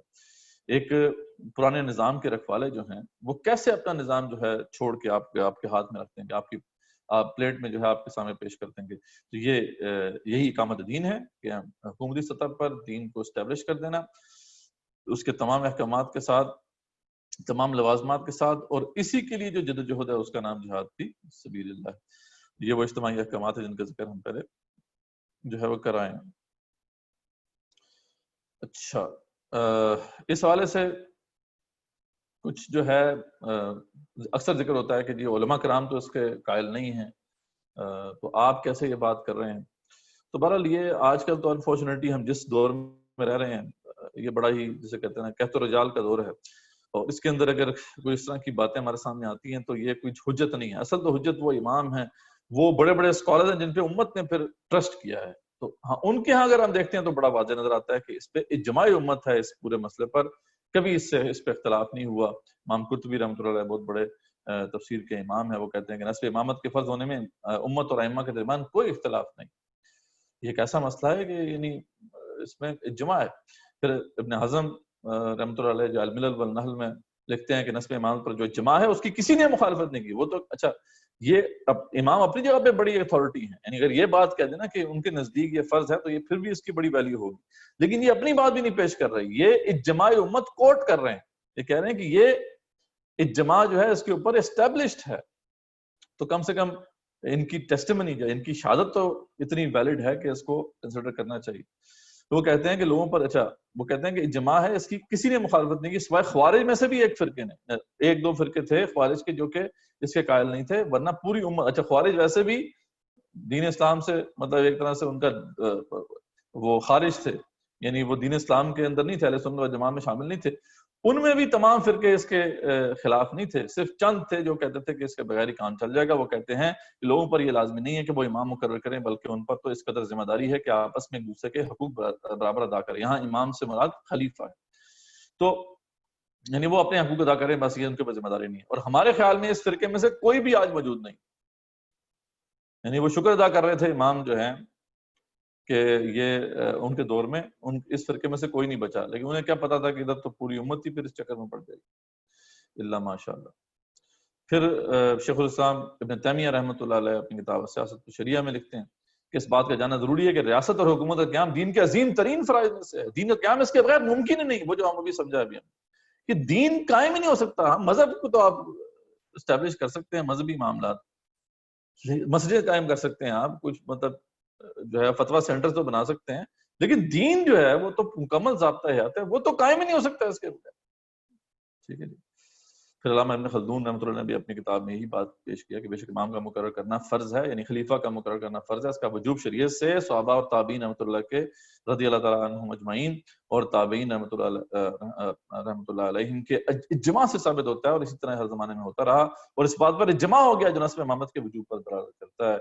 اسی طریقے سے شاہ ولی اللہ دہلوی رحمۃ اللہ علیہ امام الہند ہیں، ازالۃ الخفا ان کی بہت مشہور کتاب، اس میں فرماتے ہیں خدا اللہ تعالیٰ نے جہاد کو، قضاء کو، علوم دینیہ کی زندہ کرنے کو، ارکان اسلام کے قائم کرنے کو، بلاد اسلامیہ سے کفار کو دفع کرنے کو فرض کفایہ قرار دیا. اب اس پہ انشاءاللہ ہم بات کریں گے کہ کیا معاملہ ہے، اور تمام امور امام کے مقرر کیے بغیر صورت پذیر نہیں ہو سکتے. اور قاعدہ کلیہ ہے کہ فرض کا اصول جس چیز پر موقوف ہو اس کا اصول بھی فرض ہوتا ہے، جیسے کہ ہم نے پڑھا ما لا یتم الواجب الا به فهو واجب، اور اس قاعدے پر بڑے بڑے صحابہ نے امت کو متنبع کر دیا. تو معاملہ سمجھ میں آ گیا کہ پوری امت میں اس بات پہ اجماع ہے. صرف اس لیے اس پہ ایمفسس کیا جا رہا ہے کہ آج ایک بہت بڑا طوفان کھڑا کیا گیا کہ یہ فرض نہیں ہے. یا پھر اس کی جو بات وہ جو فرض کفایہ والی بات کی جاتی ہے اس پہ بھی ہم انشاءاللہ بعد میں آئیں. اور پھر یہ ہے کہ یہ تو بات قرآن سے بالکل واضح ہے، قرآن کا پورا بیانیہ اس کے پیچھے کھڑا ہے. یہ ایک دفعہ نہیں، بار بار، یعنی ایک بات اللہ تعالیٰ نے بار بار دہرا کر تاکید کے ساتھ اتنی دفعہ پیش کی ہے. اس کے باوجود یہ کہنا کہ بھئی یہ دین میں نہیں ہے، تو یہ تو پھر قرآن کی مطلب پورا آدھا قرآن تو نکل جائے گا بیچ میں سے. بے شمار آپ مقامات پہ کہیں پہ کتب علیکم القتال کے الفاظ کے ساتھ، کبھی فقاتل فی سبیل اللہ لا تکلف الا نفسک جیسے تاکیدی انداز کے ساتھ، کہاں کبھی ما لکم اذا قیل لکم انفروا فی سبیل اللہ اثاقلتم الی الارض کے چوکا دینے والے انداز میں کہ تمہیں کیا ہو گیا ہے کہ تمہیں جب جہاد کے لیے اللہ تعالیٰ کال دیتے ہیں تم زمین سے لگے جاتے ہو. ارضیتم بالحیات الدنیا، تو کیا تم جو ہے دنیا کی زندگی پر راضی ہو گے آخرت کو چھوڑ کر. وَلَنَبْلُوَنَّكُمْ حَتَّى نَعْلَمَ الْمُجَاهِدِينَ مِنْكُمْ وَالصَّابِرِينَ وَنَبْلُوَ أَخْبَارَكُمْ. تو اللہ تعالیٰ لازماً آزما کے رہے گا جب تک کہ ہم دیکھ نہ لیں. اللہ فرماتے ہیں کہ تم میں سے جہاد کرنے والے کون ہیں جو تم میں سے صبر کرنے والے ہیں. اور هَلْ أَدُلُّكُمْ عَلَىٰ تِجَارَةٍ تُنْجِيكُم مِّنْ عَذَابٍ أَلِيمٍ. اس انداز سے کہیں شروع کیا گیا کہ تم نے کیسے یہ اندازہ لگا لیا کہ تم جو ہے تم ایسے ہی جنت پہ چلے جاؤ گے جب تک کہ تم جہاد نہیں کرتے. تو هَلْ أَدُلُّكُمْ عَلَىٰ تِجَارَةٍ، کیا تمہیں وہ تجارت نہ بتائیں کہ جو تمہیں عذاب علیم سے بچا لے. تو وہ کیا ہے؟ تؤمنون باللہ ورسولہ وتجاہدون فی سبیل اللہ باموالکم وانفسکم ذالکم خیر لکم ان کنتم تعلمون. تو بے شمار مقامات ہے. ولا یعلمن الذین آمنوا ولا یعلمن المنافقین. بار بار کہا کہ اللہ تعالیٰ جان کے رہے گا، پرکھ کرے گا تم میں سے کون ایمان والے ہیں کون منافق ہیں، کون جو کھڑا ہوگا جہاد کے لیے وہ ایمان والا ہے، جو نہیں کھڑا ہوگا وہ منافق ہے.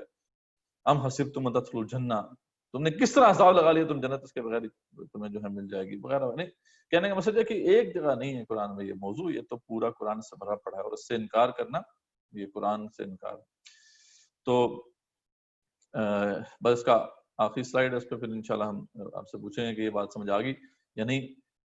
اصل بات کیا ہے کہ اقامہ الدین کے حوالے سے یہ بات ہمارے ذہن میں رہنی چاہیے. اس کے پیچھے حکمت کیا ہے وہ اللہ تعالیٰ نے بڑی تفصیل سے بیان کی کہ دیکھیں دنیا میں جو ریاست ہے یا حکومت ہے اس نے یہ تو آج سمجھ لیا ہے کہ اس کی ذمہ داری ہے کہ اس کے جو نیچے رعایا ہے اس کی دنیاوی فلاح و بہبود، یہ اس کی ذمہ داری ہے. ٹھیک، لیکن ایک دوسرا اسپیکٹ بھی ہے جو کہ اس وقت جو موجودہ ریاستیں ہیں ان کے مد نظر نہیں ہے، کیونکہ یہ بات ہے ابھی آج کل تو مٹیریلسٹک دور ہے، مادہ پرستانہ دور ہے، اس میں یہ والا اسپیکٹ تو زیر غور ہی نہیں ہے کہ اخروی جو ہے فلاح و بہبود بھی تو ایک امپورٹنس رکھتی ہے کہ نہیں. تو اللہ تعالیٰ نے فرمایا سورہ بقرہ میں جب جہاد کی فرضیت واضح کی کہ اگر تم یہ جہاد نہیں کرو گے یعنی اعلاء کلمت اللہ کے لیے، اقامت دین کے لیے، ولا یزالون یقاتلونکم حتی یردوکم عن دینکم ان استطاعوا، اگر تم لڑائی کر جو ہے وہ نہیں کرو گے تو کیا خیال ہے وہ چھوڑ دیں گے. اللہ فرماتے ہیں وہ تو تم سے قتال کرتے ہی رہیں گے یہاں تک کہ وہ تم پر استاد حاصل کر کے غالب آ جائیں گے اور تمہیں دین سے مرتد کر دیں گے. اصل دیکھیں اللہ کا کنسرن کیا ہے. دنیاوی فلاح و بہبود تو ٹھیک ہے امپورٹنس رکھتا ہے، یہ سب باتیں امپورٹنس رکھتی ہیں، عدل اجتماعی قیام یہ بالکل ایک بہت زیادہ امپورٹنٹ اسپیکٹ ہے، لیکن اللہ کے نزدیک اس سے بھی زیادہ امپورٹنٹ جو ہے ہمارے عقیدے کی حفاظت ہے. تو اگر اللہ فرماتے ہیں کہ تم نہیں کرو گے وہ تم سے جہاد کرتے رہیں گے یہاں تک کہ تم پر غالب آ کے تمہیں دین سے مرتد کر دیں گے. وَمَن يَرْتَدِدْ مِنْكُمْ عَنْ دِينِهِ، تو پھر جو شخص بھی پھر مرتد ہو جاتا ہے اپنے دین سے، فَيَمُوتْ، اور پھر اس پہ اس کی موت آ جائے. تم میں سے جو بھی لوگ مرتد ہو جائیں دین سے، ان پہ موت آ جائے تو تمہیں پتہ کیا ہوتے ہیں پھر وہ وَهُوَ كَافِرٌ، تو وہ کافر ہوتے ہیں. فَأُولَٰئِكَ حَبِطَتْ أَعْمَالُهُمْ فِي الدُّنْيَا وَالْآخِرَةِ، ان کے سارے اعمال دنیا اور آخرت میں زیرو ہو جاتے ہیں. فَأُولَٰئِكَ أَصْحَابُ النَّارِ، وہ آگ والے ہوتے ہیں. ہم فیہا خالدون، رہیں گے اس میں، وہ ہم رہتے ہیں وہ اس میں رہیں گے اس میں ہمیشہ ہمیش. تو اللہ دیکھیں اللہ کو کنسرن کیا ہے، تم لڑائی نہیں کرو گے وہ تم سے لڑائی کرتے رہیں گے، تم پہ غالب آ جائیں گے اور پھر ایسا آرڈر، ایسا نظام جو ہے وہ نافذ کر دیا جائے گا جہاں پہ تمہارا ایمان بچانا مشکل ہو جائے گا تمہارے لیے. اور آج یہ ہمارے سامنے بالکل حقیقت انفولڈ ہو چکی ہے. ابھی بھی اگر ہم نہ سمجھے تو پھر ہم کب سمجھیں گے. تو دیکھیں دین اسلام کا تقاضا یہی ہے کہ یہ جو قرآن سنت کا جو نظام قائم کرنا ہے اس میں دنیاوی فلاح کا بھی خیال رکھا گیا ہے پورے طریقے سے، اور صحیح معنوں میں عدل اسی صورت میں ہو سکتا ہے جب اللہ کے احکامات نافذ ہوں. ٹھیک ہے، وہ ایک تفصیل بحث ہے کہ ایون دنیاوی لحاظ سے بھی جو بھی بہترین نظام آج دنیا میں اسکینڈینیوین کنٹریز میں نافذ ہیں وہاں پہ بھی آپ دیکھیں کہ جو مرد و زن کے اندر انہوں نے جو ہے فرق نہیں رکھا اور جس کی وجہ سے فیملی سسٹم تباہ ہو گیا. تو اب وہاں پہ خودکشی کا ریٹ سب سے زیادہ ہے. کوئی وجہ تو ہے، کوئی امبیلنس تو ہے، حالانکہ باقی لحاظ سے دیکھا جائے تو بہترین ہے، ان کا نظام ہے، ویلفیئر اسٹیٹ ہے، لیکن ظاہری بات ہے لوگ مطمئن نہیں ہیں. تو کوئی وجہ تو ہے. تو دین کا جو تقاضا ہے اس میں یہ دونوں چیزیں آ جاتی ہیں، دنیاوی فلاح و بہبود بھی ہے اور اخروی فلاح و بہبود بھی ہے، بلکہ وہ ایک بیلنس ہے اس کے اندر، ایک نظام عدل و قسط ہے جو کہ نافذ ہوتا ہے جب اسلام ریاسی سطح پر قائم ہوتا ہے، جو کہ دونوں لحاظ سے دنیاوی فلاح و بہبود کو بھی یقینی بناتا ہے اور اخروی فلاح و بہبود کو بھی یقینی بناتا ہے۔ تو یہ اس کے پیچھے پوری وزڈم ہے، اگر نہیں کریں گے تو آج ہم دیکھ لیں کہ ہم کہاں پہ کھڑے ہیں۔ تو یہ پورا جو ہے ہم نے فرضیت کے اوپر بات کی، اگر آپ کو سمجھ میں آ گئی ہے تو آپ یس کلک کر دیں، اور نہیں سمجھ میں آئی تو پھر انشاءاللہ نو کا بٹن بھی ہے۔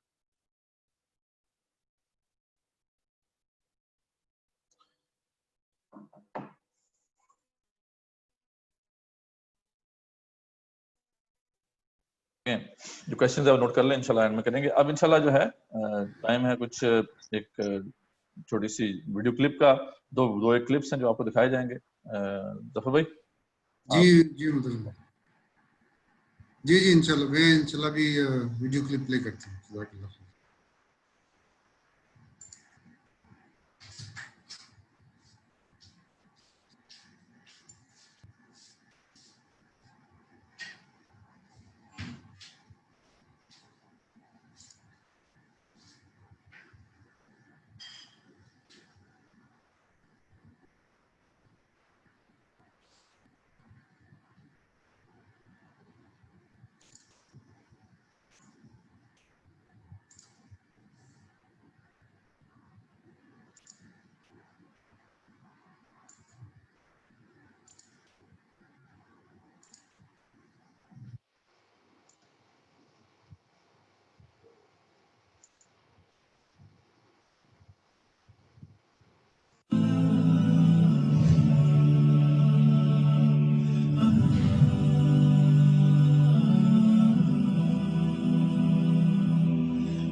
دین اسلام کا صحیح تصور سمجھنے کے بعد ہم دینی فرائض کو سمجھنے کی کوشش کرتے ہیں۔ یہ عام تصور ہے کہ نماز، روزہ، حج، زکوٰۃ جیسے فرائض کی ادائیگی، والدین، بیوی بچوں اور دیگر رشتہ داروں کے حقوق کی پاسداری، حرام خوری اور سود جیسے معاملات میں احتیاط یا مختصراً خود اللہ کا بندہ بننے کی کوشش جنت میں پہنچا دے گی، لیکن یہ تصور درست نہیں ہے۔ خود اللہ کا بندہ بننا یا بندگی رب کے علاوہ دوسروں کو دین حق کی دعوت دینا بھی اس امت پر فرض ہے۔ سورۃ العصر میں اللہ تعالیٰ نے حق اور صبر کی تلقین کو اخروی نجات کے لیے لازمی قرار دیا ہے۔ اسی طرح اچھائی کا حکم دینا اور برائی سے روکنا، امر بالمعروف و نہی عن المنکر، یہ وہ ذمہ داری ہے جس کی عدم ادائیگی پر اللہ تعالیٰ نے سابقہ قوموں کو ملعون قرار دیا اور سخت عذاب سے دوچار کیا۔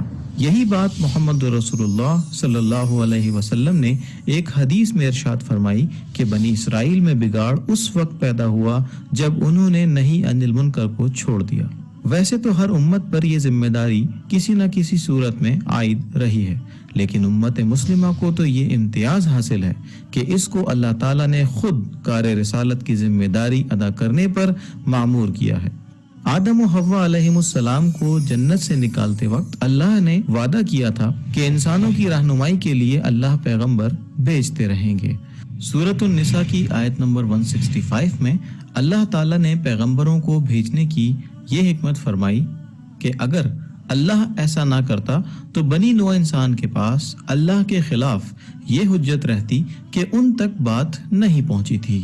گویا کہ یہ پیغمبروں کا لامتناہی سلسلہ تھا جو رسول اکرم صلی اللہ علیہ وسلم پر آ کر ختم ہو گیا۔ تو سوال یہ پیدا ہوتا ہے کہ اب اللہ تعالیٰ کی طرف سے اتمام حجت کون کرے گا؟ چنانچہ اللہ تعالیٰ نے وہ عظیم ذمہ داری جو اس سے پہلے انبیاء اور رسل کو دیے رکھی تھی اب اجتماعی طور پر اس امت کے سپرد کر دی ہے۔ سورۃ الحج کی آیت نمبر 78 میں اجتماع کے واضح لفظ کے ساتھ اللہ تعالیٰ نے اس امت کو کار رسالت کی ذمہ داری کے لیے چن لیا ہے، اور جیسے رسولوں کو اپنی امت کے اوپر گواہی دینی ہوگی ویسے ہی اس امت کو پوری نوع انسانی پر گواہی دینی ہوگی۔ بات یہاں ختم نہیں ہوتی، بلکہ اس سے آگے بڑھ کر ہم نے محض دین کی دعوت ہی نہیں دینی بلکہ اس کے احکامات کو بالفعل قائم بھی کرنا ہے۔ اقامت دین کے لیے پہلے سے موجود نظام اور اس پر قابض حکمرانوں کے خلاف لڑائی کر کے ان کو زیر کرنا ناگزیر ہے۔ چنانچہ اللہ کا یہ حکم ہے کہ وَقَاتِلُوهُمْ حَتَّى لَا تَكُونَ فِتْنَةٌ وَيَكُونَ الدِّينُ كُلُّهُ لِلَّهِ، کہ اس وقت تک باطل نظام کے محافظوں سے لڑائی جاری رہے گی جب تک دین کل کا کل اللہ کے لیے نہیں ہو جاتا۔ یہ کوئی نفلی کام نہیں ہے، بلکہ یہ بھی دیگر فرائض کی طرح ایک اہم فرض ہے جسے اللہ تعالیٰ نے لفظ کتبہ کے ذریعے واضح کر دیا ہے۔ یہ ظلم نہیں تو اور کیا ہے کہ آج کتب علیکم الصیام تو ہمیں یاد ہے، پر کتب علیکم القصاص اور کتب علیکم القتال جیسے فرائض ہم فراموش کر چکے ہیں۔ اللہ نے تو حکم دیا تھا کہ پورے کے پورے اسلام میں داخل ہو جاؤ، لیکن ہم نہ بندگی مکمل کر رہے ہیں، نہ دعوت دین مکمل دے رہے ہیں، اور نہ ہی مکمل دین کو قائم کر رہے ہیں۔ یہی وجہ ہے کہ ہم اللہ کے اس قانون کی زد میں آئے ہوئے ہیں جس کا ذکر سورۃ البقرہ کی آیت نمبر 85 میں آیا کہ دنیا میں ذلت اور رسوائی اور آخرت میں شدید عذاب کا سامنا۔ دوسرے لفظوں میں ازروع قرآن، اگر ہم کل دین کی بندگی، کل دین کی دعوت اور کل دین کو قائم کرنے کے لیے جہاد فی سبیل اللہ نہیں کرتے اور ان تینوں کاموں کے لیے تن من دھن نہیں لگاتے تو ہماری اخروی نجات ناممکن ہے۔ اگلی اینیمیشن میں ہم جہاد و قتال فی سبیل اللہ کو تفصیل سے سمجھنے کی کوشش کریں گے۔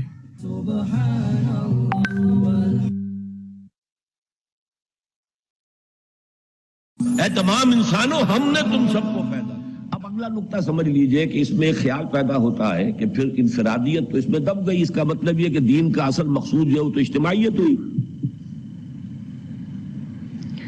جبکہ ہم نے تنظیم اسلامی کی قرارداد تاسیس کا پہلا جملہ یہ رکھا ہے کہ دین کا اصل مخاطب فرد ہے۔ یہ ایک کنٹراسٹ ہے، تضاد ہے۔ ہاؤ ٹو ریزالو اٹ، کیسے ختم ہوگا، اس کی تحلیل کیسے ہوگی؟ دین کا اصل مخاطب فرد ہے، لیکن فرد اگر ظالمانہ نظام کے تحت ہے، استحصالی نظام کے تحت ہے، تو اس نظام کے تحت انسانوں کی، افراد کی عظیم اکثریت ڈھور ڈنگر بن کر رہ جاتی ہے، وہ انسان رہتی نہیں۔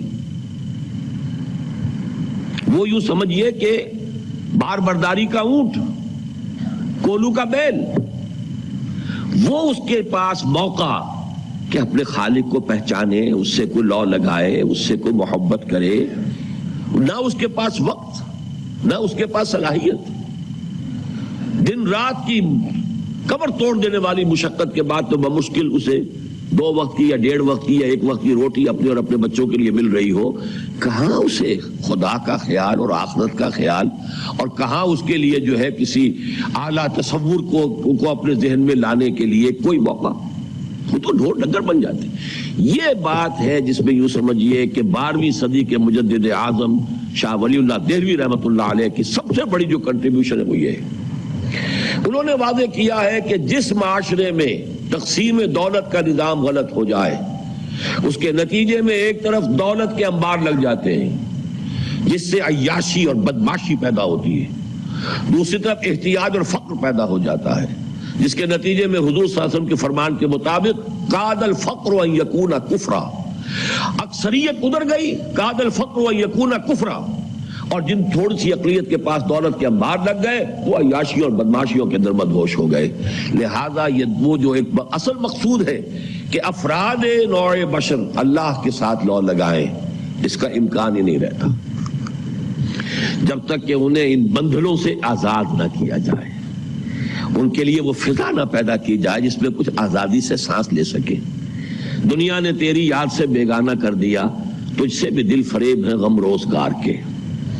یہ روزگار کا جو جب یہ نظام اس طرح کا ہو جاتا ہے تو در حقیقت فائنل جو ہے وہ کیا ہے، تاکہ افراد کو وہ آزادی حاصل ہو جائے کہ وہ کبھی اپنے اندر بھی جھانک سکے، کبھی کو مراقبہ بھی کر سکے، کبھی وہ غور و فکر بھی کر سکے، کبھی وہ آسمان اور زمین کے اشاروں کو بھی پڑھ سکے کہ یہ آسمان کیا کہہ رہا ہے، یہ زمین کیا کہہ رہی ہے۔ کبھی ان کا کوئی اگر یہ نہیں ہے اور وہ لگے ہوئے ہیں وہ کولو کے بیل کی طرح آنکھوں پر ان کے لگے ہوئے ہیں وہ بند چشمے, اور وہ کولو کا بیل چکر کھا رہا ہے, تو اس کے لیے کہاں موقع ہوگا کہ زمین کیا کہہ رہی ہے. اور افلا ينظرون الى الابل كيف خلقت والى السماء كيف رفعت والى الجبال كيف نصبت والى الارض كيف سطحت. کہاں آج کراچی میں کتنے لوگوں کو میں سمجھتا ہوں کہ نہ معلوم کتنے دن گزر جاتے ہوں گے کہ نہ زمین دیکھنے کو ان کا موقع ملتا ہے نہ آسمان, موقع ہی نہیں. فلیٹس کے اندر رہتے ہیں, چھت آسمان کو دیکھنے کا سوال ہی نہیں. باہر سڑک پر آئیں گے تو آسمان کو دیکھیں گے تو مر جائیں گے, وہ تو سامنے دیکھیں گے وہ بچیں گے اپنے ٹریفک سے. جائیں گے دفتر میں گھس جائیں گے کسی ملٹی سٹوری بلڈنگ میں, کہاں آسمان کہاں زمین, کوئی سروکاری نہیں. اور اگر تھوڑی دیر کے لیے بس سٹاپ کے اوپر کھڑے ہوئے تب بھی زمین کو نہیں دیکھ سکتے, ادھر دیکھ رہے ہیں ادھر دیکھ رہے ہیں, بس کو دیکھ رہے ہیں کس طریقے سے کیسے داؤ لگاؤں, کہاں پہنچوں, کس طریقے سے چڑھوں اس پر. یار تو یہ جو اس میں مضمر شے ہے وہ میں نے واضح کی ہے, وہ اس میں واضح نہیں ہے یہاں, اس لیے کہ یہاں ابھی صرف موضوع ہے اسلام کا انقلابی فکر ہے کیا. اس سے اگلی بات کہ اس کی اصل اہمیت افراد کے ساتھ کیا ہے, اجتماعیت کے اور افراد کے مابین ربط و تعلق کیا ہے.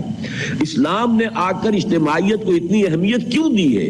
اس لیے کہ اسلام اس دور میں آیا ہے, یعنی اسلام اس شکل میں جو آج ہمارے پاس ہے, جس میں دین کی تکمیل شدہ شکل ہمیں ملی ہے. الیوم اکملت لکم دینکم واتممت علیکم نعمتی, یہ جو ہمارے پاس اسلام ہے, اسلام کے من دارم, اسلام کے ماداریم. ایک اسلام تو وہ بھی تھا جو حضرت موسیٰ کے زمانے میں تھا, وہ بھی اسلامی تو تھا نا. ایک اسلام وہ بھی تھا جو حضرت ابراہیم کے زمانے میں تھا, وہ بھی اسلامی تھا. لیکن اسلام کے اندر بڑی تبدیلیاں آئی ہیں, ارتقاء ہوا ہے.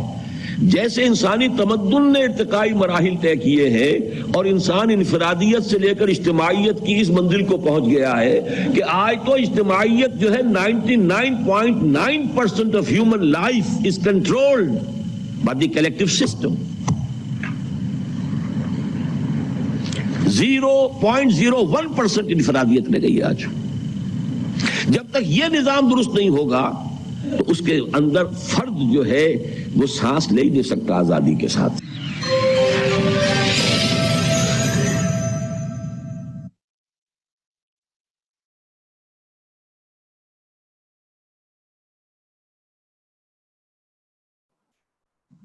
السلام علیکم.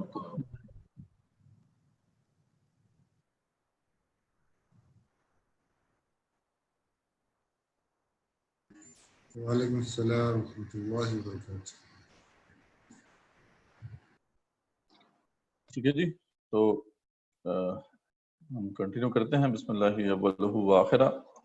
ابھی آپ نے شارٹ کلپ دیکھا, اس کے بعد ڈاکٹر صاحب نے بھی اس کو واضح کیا کہ اس کی کیا امپورٹنس ہے. علایہ کلمۃ اللہ یا اقامۃ الدین کی, یعنی فرد کے لیے بھی اس کی امپورٹنس کیا ہے وہ ہمارے سامنے آ گئی ہے. اب اس ہم جو ہے جو لاسٹ سیکشن ہے اس کے بعد پھر انشاءاللہ ہم کویشچن آنسر کی طرف جائیں گے. وہ یہ ہے کہ اس جو فریضے کے اوپر اعتراضات اٹھائے جاتے ہیں, ایک بڑا طوفان کھڑا کیا گیا. ظاہری بات ہے کہ یہ دین کے اندر ایک ایسا ایسپیکٹ ہے کہ اگر اس کو نکال دیا جائے تو وہ آقا قومیں سمجھتی ہیں کہ ان کو اس پوری مسلم امہ کو غلام رکھنا آسان ہے. ٹھیک ہے, اور اس کے لیے بہت کچھ وہ چالیں چلتے رہے ہیں. یہ قادیانی کا فتنہ جو تھا یہ بھی اسی لیے کھڑا کیا گیا تھا. اس نے کہا تھا نا دین کے لیے دوستو حرام ہے جہاد. تو اصل مسئلہ یہی تھا کہ یہ جہاد کا سارا عنصر جو ہے ان کے اندر سے نکال دیا جائے. تو اس لیے جو ہے ہم کیونکہ غلام بھی ہیں, دوسرا ہمارے اپنے بھی جو اس وقت ہیں وہ اس فریضے کو بھلائے بیٹھے ہیں. تو ایک طوفان کھڑا کیا گیا اس فریضے کے حوالے سے. تو ہم دیکھتے ہیں کہ ان پہ کیا کیا اعتراضات جو ہیں وہ اٹھتے رہے ہیں اور ابھی بھی جدید دور میں جو ہے اٹھ رہے ہیں. تو اچھا, یہ ریز ہینڈ پھر ہے. اصل میں بس تھوڑا سا ویٹ کر جائیں, آگے کویشچن آنسر کا انشاءاللہ ٹائم ابھی آنے والا ہے. آپ نوٹ کرتے جائیں اپنے کویشچنز جو آپ کے پاس ہیں, انشاءاللہ وقت پہ آپ کو ہم آن بورڈ لیں گے. تو سب سے پہلے جو اعتراض ہے جو اس پوری فکر کے بہت زیادہ یعنی بہت بڑے مخالف ہیں, وہ آپ سب جانتے ہیں, علامہ جاوید احمد غامدی صاحب ہیں. ان کی طرف سے تمام حجت کا ایک فلسفہ جو ہے پیش کیا گیا اور اس کو بنیاد بنا کر انہوں نے جو ہے اس پورے فریضے کو رد کرنے کی کوشش کی ہے. تو وہ کہتے ہیں کہ کامل دین یا قیام خلافت یا جو بھی اقدامی جہاد ہے یا جو بھی اس طرح کے معاملات ہیں، یہ جتنے بھی فرائض اس طرح سے بیان کی جاتے ہیں، ان کا تعلق تمام حجت سے ہے، اور تمام حجت اس کے لیے کرنا لازمی ہے، چونکہ تمام حجت صرف انبیاء رسول اللہ علیہ السلام ہی کر سکتے ہیں۔ چنانچہ رسول اللہ علیہ وسلم کے پاس کسی اور کو حق نہیں ہے کہ ان کے بعد کسی اور کو حق نہیں ہے کہ دین کے نفاذ کے لیے جہاد کرے یا اس حوالے سے کچھ جدوجہد کرنے کی جو ہے کوشش کرے، اور کسی کو حق حاصل نہیں تھا۔ انبیاء رسول علیہ السلام کو یہ حق حاصل تھا کیونکہ وہ تمام حجت کر دیتے تھے۔ اچھا، یہ اعتراض انہوں نے سورہ بینہ کی اس آیت کی بنیاد پر جو ہے اٹھایا ہے، اور بھی کئی انہوں نے دلائل دیے ہیں۔ بہرحال یہ جو آیت ہے خاص طور پہ وہ پیش کرتے ہیں کہ لم یکن الذین کفروا من اہل الکتاب والمشرکین منفکین حتی تأتیہم البینہ، کہ کافر جو تھے اہل کتاب میں سے اور مشرکوں میں سے، وہ ہرگز ماننے والا نہیں تھے جب تک اس دین کو، جب تک کہ وہ بینہ نہ دیکھ لیتے۔ بینہ کیا ہے؟ رسول من اللہ یتلو صحفا مطہرہ، کہ رسول ہیں اللہ کی طرف سے علیہ السلام، اور جو ہے صحیفے پڑھ کے سنائیں۔ تو وہ کہتے ہیں کہ رسول اور صحیفہ یہ مل کر جو ہے بیسیکلی تمام حجت بنتے ہیں۔ تو یہ کیونکہ اب رسول ایک جو مسنگ لنک ہے اب رسول اللہ صلی اللہ علیہ وسلم کا ہے، تو اب تمام حجت نہیں ہو سکتا۔ اچھا، اب اس کا جواب تو ہم پہلے دے چکے ہیں، یعنی اسی کو دوبارہ سے ہم الیبوریٹ کریں گے، اور وہ تمام حجت کا فلسفہ جو ہم نے پہلے بیان کیا وہ کس بنیاد پر کھڑا کیا گیا جو ہے وہ سورہ بینہ کی آیت کی بنیاد پر کھڑا کیا گیا ان کی طرف سے، لیکن اصل میں تمام حجت کا ذکر جو ہے وہ اصل میں آیا سورہ نساء کی اس آیت میں کہ رسول مبشرین و منذرین، حتیٰ یعنی ہم نے جو رسول بھیجے بشارت دینے والے بنا کر، ڈرانے والے بنا کر، کیوں بھیجے؟ لِأَلَّا يَكُونَ لِلنَّاسِ عَلَى اللَّهِ حُجَّةٌ بَعْدَ الرُّسُلِ، کہ لوگوں کے پاس اللہ کے خلاف کو حجت باقی نہ رہے۔ تو تمام حجت کے لیے اللہ تعالیٰ نے رسول بھیجے علیہ السلام۔ تو اب اگر تو یہ بات مان لی جائے جو غامدی صاحب کہہ رہے ہیں کہ اب تو تمام حجت نہیں ہو سکتا، تو پھر تو دین ایک مذاق بن جائے گا۔ جب تمام حجت ہم کفار پہ نہیں کر سکتے تو خود مسلمانوں پہ کیسے کر سکتے ہیں؟ یعنی ایک مسلمان گھرانے میں پیدا ہو گیا صرف اس لیے مسلمان ہے۔ اگر آپ یہ کہہ رہے ہیں کہ تمام حجت نہیں ہو سکتا کفار کے اوپر، تو پھر خود مسلمانوں پر کیسے ہو سکتا ہے؟ تو پھر کیوں آپ یہ چاہتے ہیں کہ مسلمان جو ہیں اس پہ عمل کریں؟ وہ بھی چھوڑیں اس کو، ٹھیک ہے؟ وہ تو اس کے قائل ہیں، کافروں کو آپ کافر نہ کہیں، ٹھیک ہے؟ تو اس کا جو ہے جواب قرآن مجید میں دے دیا گیا ہے۔ اللہ تعالیٰ نے ایک پورا بندوبست کیا ہے، وہ کیسے نظر سے اوجھل ہو سکتا ہے؟ پوری امت کو جو ہے کار رسالت کی ذمہ داری اللہ نے دی، قرآن کو محفوظ کیا۔ اچھا، قرآن جو ہے ایک معجزے کی حیثیت سے بھی محفوظ ہے، ایک اللہ کی کتاب کی حیثیت سے بھی محفوظ ہے، کیونکہ سابقہ رسولوں کو علیہ السلام کو اللہ تعالیٰ کتاب بھی دیتے تھے اور معجزہ بھی عطا کرتے تھے۔ تو قرآن مجید یہ بطور کتاب کے بھی اور بطور ایک معجزے کے بھی محفوظ کر دیا گیا، اور ایک پوری امت کو کار رسالت کی ذمہ داری سونپ دی گئی۔ تو اب بھی اگر کوئی یہ کہے کہ تمام حجت نہیں ہو سکتا یا وہ مسنگ لنک ہے، تو پھر اب کیا کہا جا سکتا ہے؟ اور یہ سورہ بقرہ میں ہم پڑھ چکے ہیں، وَكَذَلِكَ جَعَلْنَاكُمْ أُمَّةً وَسَطًا لِتَكُونُوا شُهَدَاءَ عَلَى النَّاسِ وَيَكُونَ الرَّسُولُ عَلَيْكُمْ شَهِيدًا۔ تو اب اس میں یہ کیا جو ہے مشکل رہ گئی ہے؟ تو یہ وہ بات کریں گے اللہ تعالیٰ نے جبرائیل علیہ السلام کے ذریعے رسول کی بات پہنچائی، انہوں نے جو ہے قرآن مجید کو جو ہے پیش کیا امت مسلمہ کے سامنے، اور اس طریقے سے تمام حجت ہو گیا۔ لیکن اب کیونکہ جو ہے وہ رسول نہیں ہے بیچ میں سے، تو اس لیے وہ کہتے ہیں یہ تمام حجت نہیں ہو سکتا۔ لیکن ہم نے دیکھ لیا کہ یہ بات درست نہیں ہے، پورا بندوبست کیا گیا اس حوالے سے، اور ایک مسنگ جو لنک تھا اس کو فل کر دیا گیا ہے، اور امت مسلمہ کو جو ہے وہ لنک قرار دیا گیا ہے کہ وہ اب یہ ذمہ داری ادا کریں گے، اور اس لیے اب کتاب بھی موجود ہے، کار رسالت کی ذمہ داری ادا کرنے کے لیے امت مسلمہ موجود ہے۔ اب بنی انسان کے اوپر تمام حجت ہو سکتا ہے، اللہ تعالیٰ کی مشیت کے مطابق ہے، اور اللہ تعالیٰ کی بات کے بھی عین مطابق ہے، جو اللہ نے وعدہ کیا تھا کہ ہم نے یہ حصہ اس لیے رکھا ہے تاکہ لوگوں کے پاس جو ہے کوئی حجت باقی نہ رہے روز قیامت۔ تو انشاءاللہ یہ بات جو ہے وہ واضح ہو گئی ہے کہ اب کوئی ان کے پاس حجت نہیں ہے۔ تو یہ سیدھی سی بات ہے جو مولانا جو تھے علامہ جاوید احمد غامدی صاحب نے اعتراض اٹھایا، اگر وہ دیکھیں قرآن مجید میں تو یہ واضح طور پہ جو ہے یہ بندوبست جو اللہ نے کیا ہے اس کی تفصیلات مل جاتی ہیں۔ اچھا، اس کے بعد ہم دیکھتے ہیں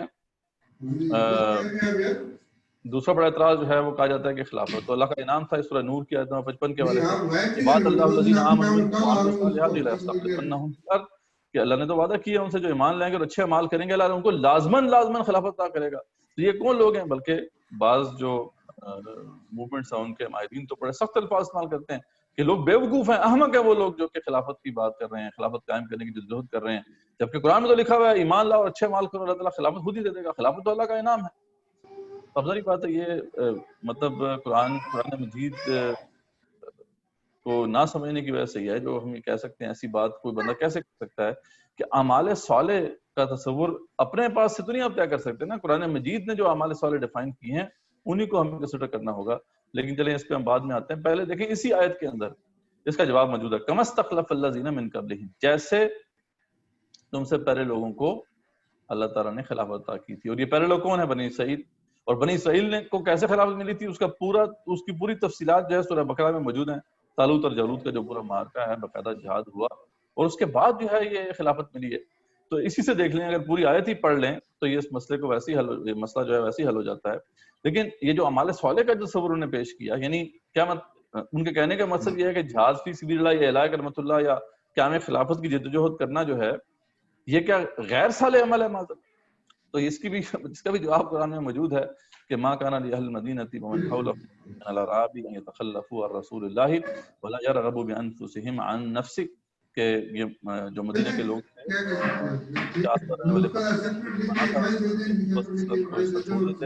اور اپنی نفس سے زیادہ جو ہے ان کی نفس سے اپنے نفس کو زیادہ جو ہے وہ اس کا خیال رکھتے۔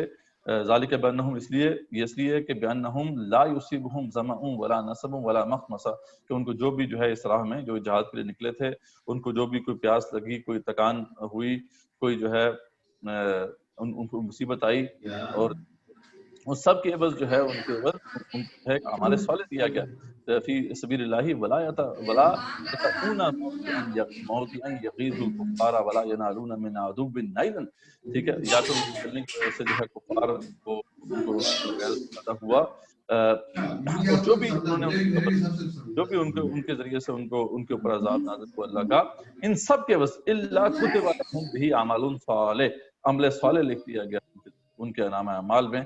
تو سبحان اللہ، جہاد فی سبیل اللہ تو جامع ہے بہت سے عمل صالح کا، یہ کہہ دینا کہ جناب یہ عمل صالح میں شامل نہیں ہے، معاذ اللہ، غلط والی بات۔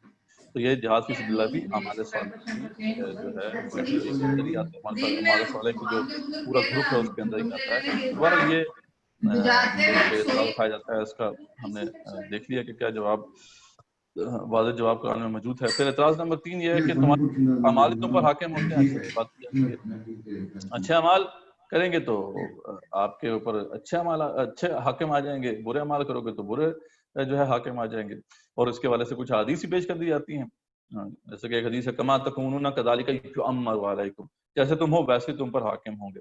اگین یہ حدیث جو ہے یہ ضعیف حدیث ہے، بلکہ بعض کے نزدیک تو موضوع حدیث ہے، گھڑی ہوئی حدیث ہے۔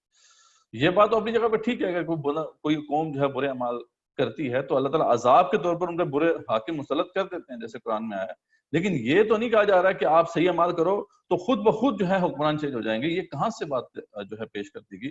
یعنی پورے جہاد فی سبیل اللہ کا تصور ہی غائب کر دیا گیا۔ جہاد اس لیے تو ہے، اللہ تعالیٰ کیوں فرما رہے ہیں وقاتلوہم حتی لا تکون فتنہ ویکون الدین کلہ للہ؟ اگر بات جو ہے خود ہی ہونی ہوتی تو اللہ تعالیٰ یہ کہتے ہیں آپ ہمارے سے اچھے، آپ اپنے آپ کو جو ہے اللہ کا بندہ بنائیں اور جو ہے دین پہ چلنے کی کوشش کریں، بس آپ کرتے رہیں گے تو خود ہی اوپر سے تبدیل ہو جائے گی۔ کیونکہ جہاد کا حکم پھر کیوں دیا گیا؟ اس لیے تو دیا گیا کہ اوپر آپ قابض ہو چکے ہیں لوگ جو کہ کفر کا نظام نافذ کیے ہوئے ہیں، ان سے آپ کو لڑائی کرنی ہے، تو اللہ تعالیٰ سے ہم سے کیوں ڈیمانڈ کرتے پھر؟ تو یہ بالکل ایک ایسی بات ہے جو کہ مجہول سی بات ہے، جس کی کوئی بنیاد بھی نہیں ہے، لیکن بہرحال جو ہے عوام الناس میں اسے مشہور کر دیا گیا اور ایک پورا فلسفہ اس پہ کھڑا کر دیا گیا۔ اعتراض، چوتھا اعتراض جو اکثر پیش کیا جاتا ہے کہ دین یہ تو سمجھے فرض کفایہ ہے، ٹھیک ہے جی، تو کیونکہ فرض کفایہ ہے اس لیے بس ٹھیک ہے، اب ہمارے اوپر تو کوئی ذمہ داری نہیں۔ تو اصل میں اس حوالے سے بہت بڑی مسکنسیپشن ہے جس کو دور کرنا بڑا ضروری ہے کہ دیکھیں فرض عین اور فرض کفایہ میں فرق کیا ہے، اس کو سمجھیں پہلے کہ فرض عین اور فرض کفایہ دونوں فرائض ہی ہوتے ہیں، یعنی فرض کفایہ کوئی بنفل نہیں بن جاتا۔ اصل بات یہ ہے کہ فرض عین وہ ہوتا ہے جس کی تکمیل ایک فرض سے ریکوائرڈ ہوتی ہے، یعنی ایک فرد کے بس میں ہوتا ہے اس کو پورا کرنا، جیسے نماز ہے ہم کہتے ہیں فرض عین ہے، زکوٰۃ ادا کرنا فرض عین ہے، وغیرہ وغیرہ۔ تو ایک بندے کے اپنے بس میں ہے، اگر وہ نہیں کرتا تو وہ کسی کو بلیم نہیں کر سکتا، یعنی اس کی تکمیل جو ہے اس کے جو ہے ذمے ہے، اس لیے اسے فرض عین کہتے ہیں۔ فرض کفایہ وہ فرائض ہوتے ہیں جن کی تکمیل ایک بندے کے ذمہ نہ ہو، یعنی ایک بندے کے بس میں نہ ہو کہ وہ اس کو پورا کر سکے، اس کی تکمیل کر سکے. لیکن اصول اس کے ہاں بھی یہی ہوتا ہے کہ جو فرض کفایہ ہے اگر وہ ادا نہ ہو تو پوری سوسائٹی کے اوپر پھر اس کا وبال آتا ہے. تو تکمیل دونوں صورتوں میں ضروری ہے، یعنی فرض عین بھی جب تک کہ آپ اس کو مکمل نہیں کریں گے اس کا وبال آپ کے سر سے نہیں اٹھے گا. نماز فرض ہے، اگر آپ نے نماز جو ہے پڑھی، جب تک کہ آپ اس کا وضو نہیں کرتے، اس کا جو ہے باقاعدہ اس کے اراکین پورے نہیں کرتے، السلام علیکم ورحمۃ اللہ نہیں کرتے، اس وقت تک وہ اس کا وبال سر پہ ہی ہے، ٹھیک ہے، جب تک کہ اس کی تکمیل نہیں ہو جاتی. اسی طریقے سے فرض کفایہ بھی وہ اجتماعی فرض ہوتا ہے، یہ کلیکٹیو اسائنمنٹ کا جیسا تصور ہے. ایک انڈیویجول اسائنمنٹ ہوتی ہے، کلیکٹیو اسائنمنٹ ہوتی ہے. جو کلیکٹیو اسائنمنٹ بھی پوری کرنی ہوتی ہے، نہیں کہ وہ اس کو بغیر، کچھ لوگ جو ہے کوشش کر رہے ہیں، اگر نہیں بھی پوری ہوتی تو خیر ہے. یہ بات جو ہے بڑی مسکنسیپشن جو ہے وہ کریٹ کی گئی ہے. تو دیکھیں جو اقامت دین ہے، دین کو قائم کر دینا ریاستی سطح پر، یہ ایک بندے کی بس میں نہیں ہے. اس سے تو آپ کہہ سکتے ہیں کہ یہ فرض کفایہ ہے، لیکن اقامت دین کی مقدور بر جد و جہد کرنا وہ ہر بندے کے بس میں ہے، اس لیے وہ فرض عین ہے. تو بات یہ ہے کہ اصطلاحات ہیں جن میں اس بات کو الجھایا جا رہا ہے جان بوجھ کے. یعنی جب یہ کہا جاتا ہے کہ دین مغلوب ہے تو اس کو قائم کرنے کی جدوجہد جو ہے فرض ہے، ہمیں اس کو ادا کرنا ہے، اس کے بغیر کوئی نجات نہیں ہے. یہ وہ بات ہے جو قرآن سے اسٹیبلشڈ ہے، جو کہ جس میں کوئی شک کی بات نہیں. لیکن خام خواہ میں جو ہے اس بات کو الجھانے کے لیے بعض طبقات کی طرف سے یہ بات چھڑی جاتی ہے تاکہ بات مکس ہو جائے، اصل بات جو ہے بیچ میں سے اس کے اندر مس انڈرسٹینڈنگ پیدا ہو جائے. تو یہ بات کلیئر ہے کہ دین کو قائم کر دینا ریاستی سطح پر یہ تو ایک بندے کے بس کے بات میں نہیں، بس کے اندر ہے ہی نہیں ہے، تو اس کی تکمیل وہ کر نہیں سکتا. تو اس پہ آپ کیسے کہہ سکتے ہیں کہ جی آپ کے اوپر لازمی ہے کہ آپ لازمی اس کی تکمیل کریں؟ اللہ تعالیٰ کیسے یہ سوال ان سے پوچھیں گے؟ اصل بات یہ ہے کہ اس کی مقدور بر جدوجہد کرنا جب کہ دین مغلوب ہو، یہ وہ فریضہ ہے جو کہ فرض عین ہے. یہ اس میں کوئی کفایہ والی بات نہیں ہے، ہر شخص کو کرنا ہے، جتنی بھی استاد اللہ نے اس کو دی ہے اس کے مطابق کرنا ہے. اگر نہیں کیا تو اس کے لیے آخرت کی نجات کا کوئی تصور نہیں ہے. ازرو قرآن یاد رکھیں.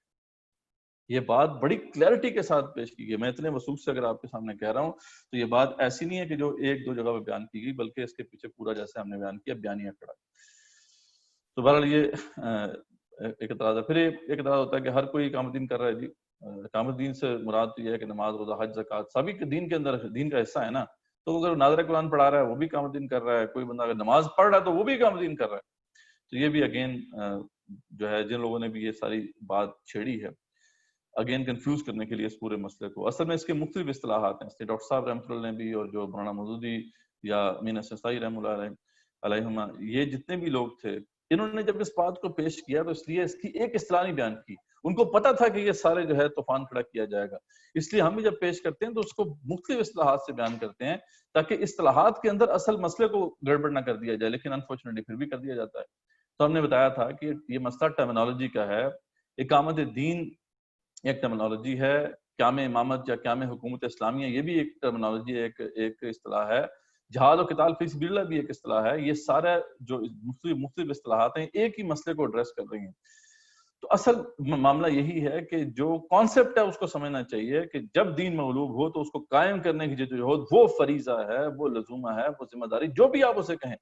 اس کے بغیر اخروی نجات کا کوئی تصور نہیں ہے. اخروی نجات ناممکن ہے. یہ ازر قرآن ہمارے سامنے بات آتی ہے. اب اسی کے لیے ایک اصطلاح اقامت دین ہے. ہو سکتا ہے اس پہ اختلاف ہو، بعض لوگ اقامت دین کا مطلب وہ نہ لیتے ہوں تو ٹھیک ہے، لیکن دوسری بھی اصطلاح جو ہے اس پہ تو کوئی شک نہیں ہے. زیادہ تر جو ہے جہاد و قتال فی سبیل اللہ کے حوالے سے اس کو ایکسپلین کیا گیا ہے اور تمام ائمہ متفق ہیں. پھر قیام امامت یا قیام حکومت اسلامیہ، اس حوالے سے تو ہم نے ائمہ کرام کے اقوال پیش کر دیے ہیں.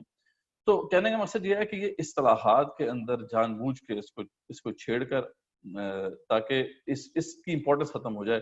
یہ سازش ہے، بس ان کو خدا خوفی ہونی چاہیے ان کے اندر کہ وہ اس طرح کے جو داعیان دین ہیں جو اس حوالے سے کام کر رہے ہیں ان کو متزلزل کرنے کے لیے سارے جو ہے یہ سارا طوفان کھڑا کیا جاتا ہے. ورنہ اصل مفہوم ان کو بھی پتہ ہے، واضح ہے. ٹھیک ہے. تو جیسے اقبال نے کہا تھا نا کہ رکابت علم و عرفہ میں غلط بینی ہے ممبر کی.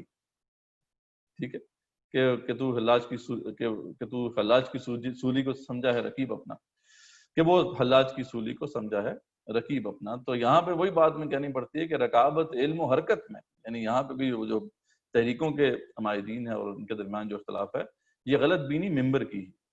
ٹھیک ہے. اور وہ اس مسئلے کو جان بوجھ کے الجھا رہے ہیں کیونکہ وہ خود نہیں کر رہے، خود یہ کام نہیں کر رہے، اس لیے اس بات کو الجھانے کی کوشش کی جاتی ہے تاکہ جو ہے یہ بات ان کے اوپر بلیم نہ آئے. تو یہ سارا انفارچونیٹ معاملہ ہے. بہرحال یہ اعتراض ہے. اب انشاءاللہ ہم سوالات لے لیتے ہیں. لیکچر تو ہمارا ختم ہوا الحمدللہ. جزاک اللہ خیر مدثر بھائی. اچھا مدثر بھائی، 2-3 چیزیں ہیں بڑی امپورٹنٹ، میں تھوڑا سا آپ سے بات کروں گا اس پہ. ایک تھوڑا سا سوال کا جواب مختصر رکھیے گا کیونکہ تھوڑا سا ہماری آواز کچھ حضرات کو پہنچی نہیں ہے، تو ان کی ریکویسٹ ہے کہ وہ پلیز اعتراض نمبر 2 کا جواب پھر سے تھوڑا سا دہرا دیجیے. اعتراض نمبر 2 جو ہے جی، اعتراض جی نمبر 2 اس کو تھوڑا سا دوبارہ دہرا دیجیے. بیسیکلی اعتراض یہ ہے کہ جناب یہ کہا جاتا ہے کہ یہ جو لوگ خلافت کے والے سے کوشش کر رہے ہیں یا دین کو قائم کرنے کی ضرورت کر رہے ہیں تو یہ صحیح نہیں ہے. اصل بات تو یہ ہے کہ جیسے آپ ہوں گے ویسے ہی حاکم ہوں گے. ٹھیک ہے، تو اچھے اگر آپ ساری سوسائٹی جو ہے اچھے عمل کرنا شروع کر دے گی تو حاکم بھی اچھے آ جائیں گے، اور سوسائٹی برے عمل کرے گی تو حاکم بھی برے ہوں گے. یہ اس طریقے سے یہ بات پیش کی جاتی ہے. اور اس کے سپورٹ میں کچھ حدیث پیش کی جاتی ہے. جیسے ایک حدیث ہے کما تکونون کذالک یؤمر علیکم، جیسے تم ہو ویسے تم پر حاکم ہو. تو ہم نے بات کی کہ یہ بات بالکل ہی ایک ابس بات ہے. یہ حدیث جو ہے وہ ضعیف ہے اور بعض کے نزدیک تو گھڑی ہوئی ہے، موضوع حدیث ہے جس کے اوپر یہ سارا معاملہ کھڑا کیا گیا. ایسی کوئی بات قرآن مجید میں نہیں ہے، نہ ہی آپ صلی اللہ علیہ وسلم کی حدیث سے ہمیں ملتی ہے کہ آپ نے ایسی بات کہی. بلکہ جو کہا گیا ہے ہمیں وہ یہ کہ جب بھی اس طرح کی سچویشن ہو، جب اوپر جو ہے حاکم خراب ہو جائیں تو تم پہ ذمہ داری ہے کہ تم کھڑے ہو ان کے خلاف، فائٹ کرو ان سے. ٹھیک ہے، جہاں تک کہ کلمہ حق کہنا بھی اگر تم کہہ سکتے ہو تو وہ کہنا بھی افضل جہاد.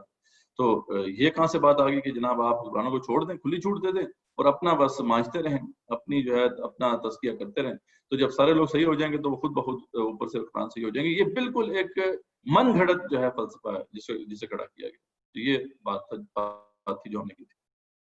جزاک اللہ خیر مدثر بھائی. کچھ سوالات آئے ہیں، 4 سوال ہیں، ان کو تھوڑا سا ڈسکس کر لیتے ہیں.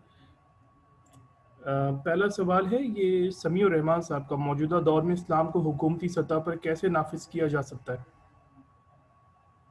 جی یہ اب اصل میں ہم نے ابھی تو آج سمجھا ہے کہ یہ فرض ہے، یعنی اس کے بغیر کوئی چارہ نہیں ہے، اس کے بغیر نجات نہیں ہے. اللہ تعالیٰ نے وعدہ کر دی. ہاں اب کہ کیسے ہوگا یہ ہمارا انشاءاللہ جو نیکسٹ لیکچر ہے وہ تو اسی کے دوسرے اسپیکٹ کو جہاد و قتال فی سبیل اللہ کو ہم تفصیل سے سمجھیں گے. پھر اس سے جو نیکسٹ لیکچر ہوگا نا وہ منہج کے اوپر ہے، میتھڈالوجی کیا ہے اس کی. تو اس پہ انشاءاللہ ہم اس کو تفصیل سے کھولیں گے اور اس کی ایک ایک سٹیپ جو ہے اس کو واضح کریں گے. تو اگر اس وقت تک ویٹ کر جائیں تو بہتر ہوگا. بہرحال اس کا ایک پوری یعنی کوئی ایسی میتھڈالوجی ضرور ہمیں اڈاپٹ کرنی ہے کہ جو آج کے دور میں کارآمد ہو، افیکٹو ہو. ایسی بس ان شارٹ بس ابھی یہ بات نوٹ کر لیں کہ ہم انشاءاللہ آپ کے سامنے جو میتھڈالوجی رکھیں گے وہ افیکٹو بھی ہے، آج کے دور میں امپلیمنٹیبل بھی ہے. ورنہ عام طور پہ جو ہے اس کی بات تو کی جاتی ہے لیکن اس کی جو اسٹریٹجی ہے یا اس کا جو منہج اپنایا جاتا ہے وہ ایسا ہوتا ہے کہ جو کارآمد ہی نہیں ہے، افیکٹو ہی نہیں ہے، کبھی اس سے وہ چینج آنے والی نہیں ہے. تو انشاءاللہ وہ اگر آپ ایک لیکچر اور ویٹ کر جائیں تو اس کا تفصیلاً جواب آپ کو مل جائے گا. جزاک اللہ خیر مدثر بھائی. اسی سے ریلیٹڈ ایک اور سوال ہے. مشہور صاحب نے سوال کیا کہ بعض لوگ حضرت عمر رضی اللہ عنہ کی مثال پیش کرتے ہیں اور کہتے ہیں کہ جب تک حکمران شرک کا حکم نہ دیں تو برداشت کرتے رہو. کیا جبری حکمران کو برداشت کرنا دین کے منافی نہیں؟ دیکھیں یہ بڑا واضح طور پہ ہم نے یہ آپ کے سامنے رکھا ہے معاملہ کہ اللہ کا جو حکم ہے وہ ہے وَقَاتِلُوهُمْ حَتَّى لَا تَكُونَ فِتْنَةٌ وَيَكُونَ الدِّينُ كُلُّهُ لِلَّهِ. ٹھیک ہے، اصل مسئلہ یعنی جو اسے علت کہتے ہیں یا وہ سبب ہے جس کی وجہ سے یہ فرض ہوتا ہے وہ یہ ہے کہ دین کل اللہ کے لیے نہ ہو. ٹھیک ہے، اب اگر خود سوچیں یہ کوئی لاجیکل بات ہوگی کہ ایک کافر جو ہے وہ اگر اللہ کے احکامات نافذ نہیں کرتا اور کفر کا فتنہ نافذ کر دیتا ہے تو اس کے خلاف تو اللہ کہہ رہے ہیں کہ قتال کرو. اور اگر وہی کلمہ کو کرنا شروع کر دے تو ہمارا کوئی مسئلہ نہیں ہے. یعنی یہ خود سوچیں کہ یہ کوئی مطلب کامن سینس میں بھی یہ بات آنے والی ہے کہ چاہے وہ کلمہ گو ہو چاہے وہ دوسرا ہو، اصل مسئلہ کفر کا فتنہ ہے جس کا نفاذ ہو رہا ہے، اور جو اصل میں وہ علت ہے وہ سبب ہے جس کی وجہ سے قتال یا جہاد و قتال فرض ہوتا ہے. اسی لیے ابن تیمیہ سے جب یہ سوال پوچھا گیا، مجموعہ فتاوی میں موجود ہے ان کا یہ ساری تفصیل انہوں نے کھولی ہے، کہ یہ خاص طور پہ جب تتاری نئے نئے مسلمان ہوئے تھے تو انہوں نے جو ہے اپنی ترک کی چنگیزی نافذ کر دی تھی، قرآن کو نافذ نہیں کیا تھا. تو اس پر پھر لوگوں نے سوال پوچھا تھا کہ ان کے خلاف کیا لڑائی کرنی چاہیے، تو کلمہ گو ہیں. تو انہوں نے بڑا خوبصورت جواب دیا. انہوں نے کہا تھا کہ دیکھیں اس پر جب قرآن کی واضح آیت ہمارے سامنے موجود ہے وَقَاتِلُوهُمْ حَتَّىٰ لَا تَكُونَ فِتْنَةٌ وَيَكُونَ الدِّينُ كُلُّهُ لِلَّهِ، تو پھر اب اس میں کون شک کی بات رہ جاتی ہے؟ وہ پھر صحابہ کا عمل موجود ہے. ابوبکر صدیق کی طرح نے مانعین زکوٰۃ کے خلاف کیوں لڑائی کی تھی؟ ایک حکم جو ہے انہوں نے ماننے سے انکار کیا تھا. تو کہتے ہیں کہ جب یہ اتنا واضح حکم آیا تو اس کے بعد یہ کہاں سے شک آ گیا کہ جناب وہ صرف اس کے لیے ہے کہ اگر حاکم جو ہے وہ احکامات تو پورا نافذ کر رہا ہے، اپنی ذاتی حیثیت میں وہ ظالم ہو گیا، فاسق ہو گیا. یہ ایک ایسی بات ہے جس میں ٹھیک ہے کیل و کال ہے، بحث ہے، لیکن جہاں مسئلہ آ جائے اللہ کے احکامات کو توڑ دے کوئی حاکم، اللہ کے احکامات کا نفاذ نہ ہو رہا ہو، تو وہاں تو کوئی دوسری رائے نہیں ہے. اس پہ پوری امت کا کنسنسس. ٹھیک ہے، جزاک اللہ خیر مدثر بھائی. اچھا، اور کوئی ساتھی اگر مدثر بھائی سے سوال ڈائریکٹ کر سکتے ہیں تو پلیز کائنڈلی ہینڈ ریز کریں. پھر میں سوال لیتا ہوں. اچھا مدثر بھائی، ایک سوال اور آیا ہے، یہ ولید ممتاز صاحب کا ہے. ان کا کہنا یہ کہ اگر ریاست اجازت دے گی تو تب ہم جہاد کر سکتے ہیں، اس بات پر کافی علماء کا فتویٰ ہے. اب دیکھیں وہی بات ہے کہ میں نے آپ سے وہی کہا کہ بات کو جان بوجھ کے گڑبڑ کیا جاتا ہے.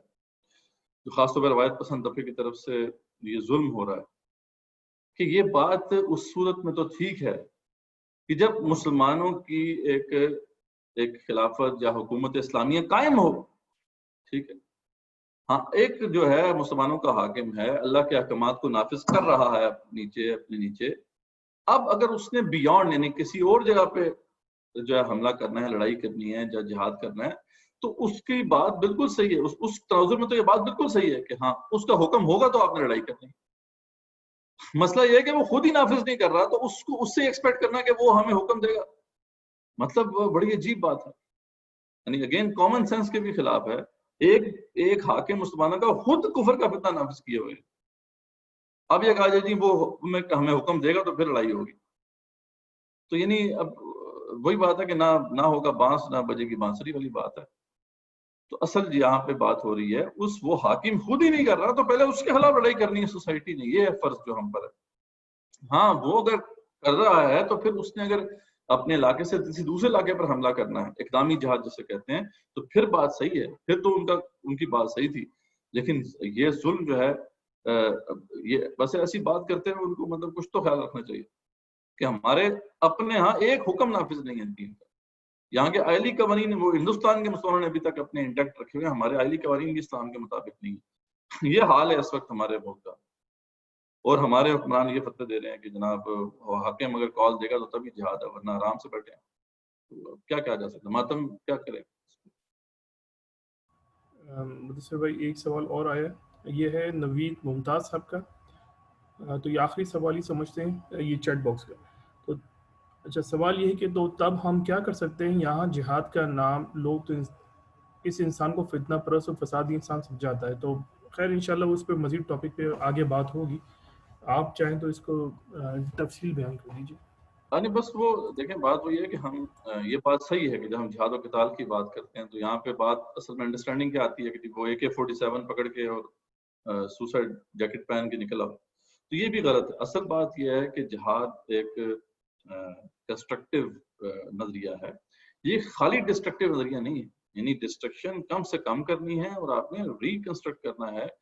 اس لیے آپ کو وہی پاتھ پکڑنا ہے، وہی طریقہ تصادم اپنانا ہے جو سب سے زیادہ مؤثر ہو. تو یہ جو انفارچونیٹ مسئلہ ہوا نا کہ اول تو لوگ کرتے نہیں، اس طرف آنا ہی نہیں ہے، اور جو آتے ہیں تو پھر وہ سیدھا پکڑ کے بس بغیر اسٹریٹجی کے بغیر حکمت عملی کے یہ بات آگے جو امپلیمنٹ کر دی جاتی ہے. اس پہ انشاءاللہ اگلی دفعہ بھی بات ہوگی اور منہج کی جب ہم ڈسکشن کریں گے تو مزید تفصیل سے آپ کے سامنے آ جائے گی. یہ نہیں کہا جا رہا کہ وہ آنکھیں بند کر کے آپ کھڑے، اور پھر ہر جگہ موضوع بھی نہیں ہے. یعنی یہ نہیں کہ آپ ایک جگہ پہ جو ہے یہ کام ہر جگہ پہ کر سکتے ہیں. کئی علاقے دنیا کے ایسے جہاں پہ آپ کر ہی نہیں سکتے، وہاں پہ کرنا جو ہے وہ نقصان دہ. ٹھیک ہے، تو اس لیے آپ کو بعض اوقات جو ہے ادھر جانا پڑتا ہے جہاں پہ کر سکتے ہیں. جیسے پاکستان کا تناظر میں تو ہم کر سکتے ہیں جدوجہد اس حوالے سے، اور بہت اہم بہت ہی افیکٹو جدوجہد کر سکتے ہیں، اور اس کا طریقہ کار ہے اس کو ہم دیکھیں گے. تو یہ ذہن میں ضرور رکھیں. نہیں ہم پہ جب بات کر رہے ہیں اقامت دین کی یا جہاد و قتال فی سبیل اللہ کی، تو اس سے مراد ہرگز یہ نہیں ہے کہ وہ جو عام تصور ہے کہ جناب AK-47 لے کے اور جناب آگے نکل جائیں اور اس کے بعد بس جو ہے وہ فساد پھیلائیں. یہ بات ہم نے ذہن میں رکھنی چاہیے کہ نہیں منکر بالید بھی جب کرنا ہونا تو اس وقت یہ دیکھنا ہوتا ہے کہ آیا یہ جو ہم اسٹرگل کر رہے ہیں اس سے بڑا منکر آئے گا یا منکر ختم ہوگا. اور اگر آپ کے پاس استطاعت نہیں ہے اور آپ جس طریقے سے کرنے جا رہے ہیں نقصان ہونے کا زیادہ خدشہ ہے تو پھر آپ وہ نہیں کریں گے. یہ آپ کے اوپر فرض ہے کہ آپ اس سے اجتناب کریں اور اس کی پلاننگ کریں, اس کے لیے افیکٹو طریقہ استعمال کریں. اور اگر باقی کسی جگہ پہ نہیں ہو سکتا وہاں سے ہجرت کریں, ادھر جائیں جہاں پہ کیا جا سکتا ہے. تو یعنی اس کی بڑی چیز ہے, ڈیٹیلز ہیں, انشاءاللہ وہ سامنے کھولیں گی آپ کے. تو ہوپفلی یہ اس کے غلط پرسپشن نہ لی جائے, بس اس کو ذہن میں رکھیں. جزاک اللہ خیر مدثر بھائی. 2 اس پہ سوال کی ریکویسٹ آئی ہے. ایک اچھا سوال ہے, یہ ارسلان اللہ خان صاحب کی طرف سے آئے کہ سر ہمارے حکمران کہتے ہیں کہ ہم اس لیے دین پاکستان میں نافذ نہیں کر سکتے کیونکہ IMF یا FATF یا اس طرح کے جو آرگنائزیشنس ہیں وہ ہمیں مجبور کرتی ہیں کہ ہم اس کی طرف نہ جائیں. اور یہ بالکل اس کے اپوزٹ بھی ہے, یعنی بہت سارے رولس ویسے پاس ہو جاتے ہیں جو کہ ان کے کہنے میں پاس ہوتے ہیں. تو بظاہر یہ تو بہت ہی منافقت ہے. اس کو تھوڑا سا بتائیے کیا کیا جا سکتا ہے اس کے بارے میں. دیکھیں اگر کوئی مسلمانوں کا حاکم ایسا نہیں کر سکتا تو پھر وہ حاکم کیوں ہے؟ ٹھیک ہے, وہ اگر وہ حاکم ہے تو وہی ذمہ دار ہے. ٹھیک ہے, اسی سے سوال کیا جائے گا کہ وہ اس مسئلے کو دیکھے. یہ ذمہ داری ہے اس کے اوپر, یہ فرض ہے اس کے اوپر. اگر وہ نہیں کرتا تو پھر سوسائٹی کی ذمہ داری ہے کہ وہ اس کے خلاف اسٹرگل کرے. باقی ڈیفینیٹلی یہ تو ہم سب جانتے ہیں کہ اگر یہ احکامات نافذ ہوں گے تو مشکلات ہوں گی, لیکن یہ نہیں کہا جا سکتا کہ جی یہ ایکسکیوز ہے اس وجہ سے ہم نہیں کر رہے. There are ways to do it. ٹھیک ہے, اس کے لیے کوشش ہوتی ہے, انٹینٹ نظر آتا ہے. لیکن یہاں تو بلکہ برعکس بات ہے, یہاں تو جو ہے آلریڈی کچھ اسلام رہ گیا تو اس کو بھی کھوجنے کی بات ہو رہی ہے. تو یہ اصل میں اس پہ جو ہے وہ ایکسکیوز نہیں پیش کر سکتے, اور سوسائٹی جو ہے وہ اس ایکسکیوز پہ بیٹھ نہیں سکتی. اس سے بہرحال اگر وہ نہیں یہ کر سکتے تو وہ اہل نہیں ہیں, ان سے پھر آپ کو یہ چیز دینی ہوگی.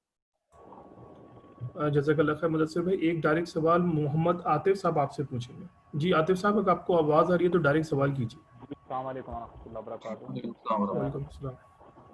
اچھا سر, میرا سوال جو ہے وہ اس طرح سے ہے کہ دیکھیں جو آپ جدوجہد کر رہے ہیں یا جو آپ تنظیم اسلامی کر رہی تھی یا آپ شبان کر رہی ہے, یہ فکری جدوجہد ہے. ٹھیک ہے, اور ایک علاقائی لحاظ سے پاکستان کو ٹارگٹ کرتی ہے. اب اس میں ضروری ہوتی ہے جب بھی کوئی جدوجہد ہوتی ہے اس میں 2 قیادتیں, ایک فکری اور دوسری عسکری قیادت بہت ضروری ہوتی ہے. تو جب ہم جہاد فی سبیل اللہ کی بات کرتے ہیں, جب ٹکرانے کی بات کرتے ہیں, تو جو ہم نے جو ایک نارم ہے وہ یہ ہے کہ جو انٹلیکچوئلز ہوتے ہیں ان کو اللہ تعالیٰ نے دماغی طاقت تو دی ہوتی ہے, لیکن وہ پیچھے بیک پہ اسٹریٹجیز کو بناتے ہیں, اور آگے جو فزیکل اسٹریٹجی جو فزیکل پاور رکھتے ہیں وہ اپنی پاور کو استعمال کرتے ہوئے اس کو کرتے ہیں.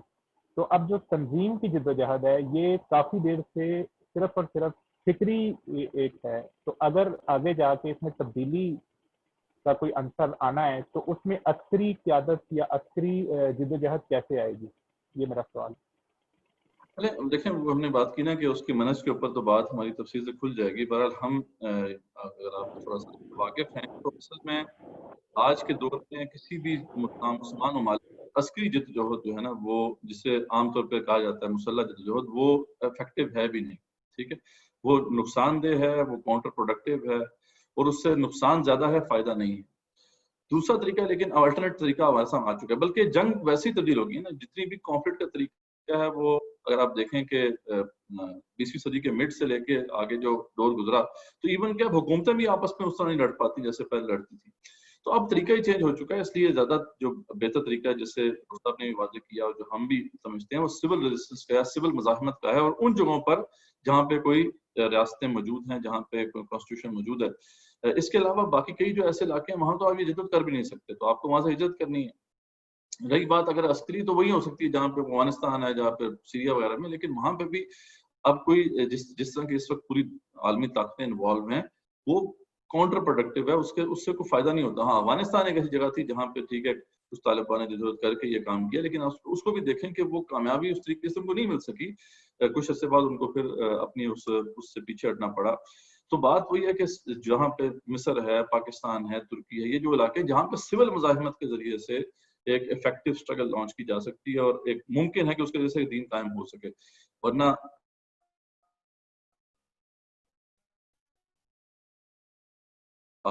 اس کی طریقے سے جیسے نہیں ہے، یہ کاؤنٹر پروڈکٹیو ہے. ایون گریلا وارفیئر جو ہے وہ بھی آپ کریں گے تو اس کو اتنی بڑی آپ کو کاسٹ پے کرنی پڑتی ہے، پورا ملک کھانا چاہیے تو نہیں ہے. ہاں سول ریزسٹنس ایک ایسا طریقہ ہے جو ایکسپلور نہیں ہوا صحیح طریقے سے، لیکن اس کو اگر افیکٹولی استعمال کیا جائے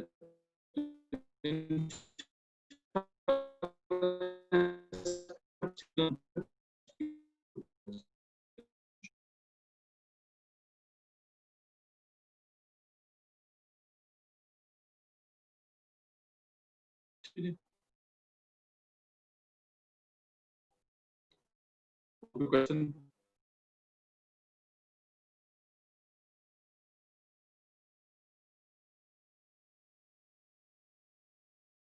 ہاں دیکھ لیں.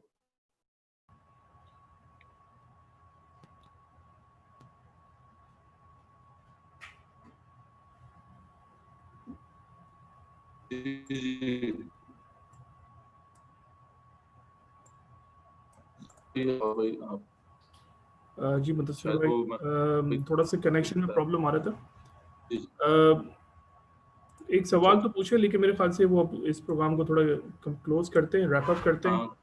یہ تجمل سلیم صاحب نے ایک سوال پوچھنا چاہ رہے ہیں تو ان سے ریکویسٹ ہے کہ وہ آپ کانٹیکٹ کریں اور اپنا جو سوال ہے وہ یا تو ای میل کر دیں یا تو واٹس ایپ کر دیں. جی باقی لوگ ہیں سوال پوچھنا چاہتے ہیں وہ بات اپنے کرنی ہے سوالات میں پوسٹ کر دیں تو انشاءاللہ ان پہ جواب مل جائیں گے، یا پھر نیکسٹ ٹائم جو ہے موقع ملے گا انشاءاللہ اس میں واضح ہو جائے گی مزید بات. ابھی ہم یہ ٹاپک ساری بات ہے اور اینگل سے ہم نے نیکسٹ ٹائم ڈسکس کرنا ہے جہاد و قتال فی سبیل اللہ کے حوالے سے، پھر اس کے بعد منہج میں بھی ڈسکشن میں آئے گی. تو یہ ٹاپک اس تھورلی ہم اس کو زیر بحث لے کے آئیں گے انشاءاللہ.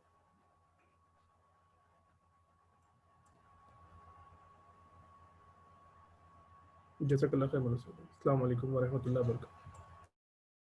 چلو ٹھیک.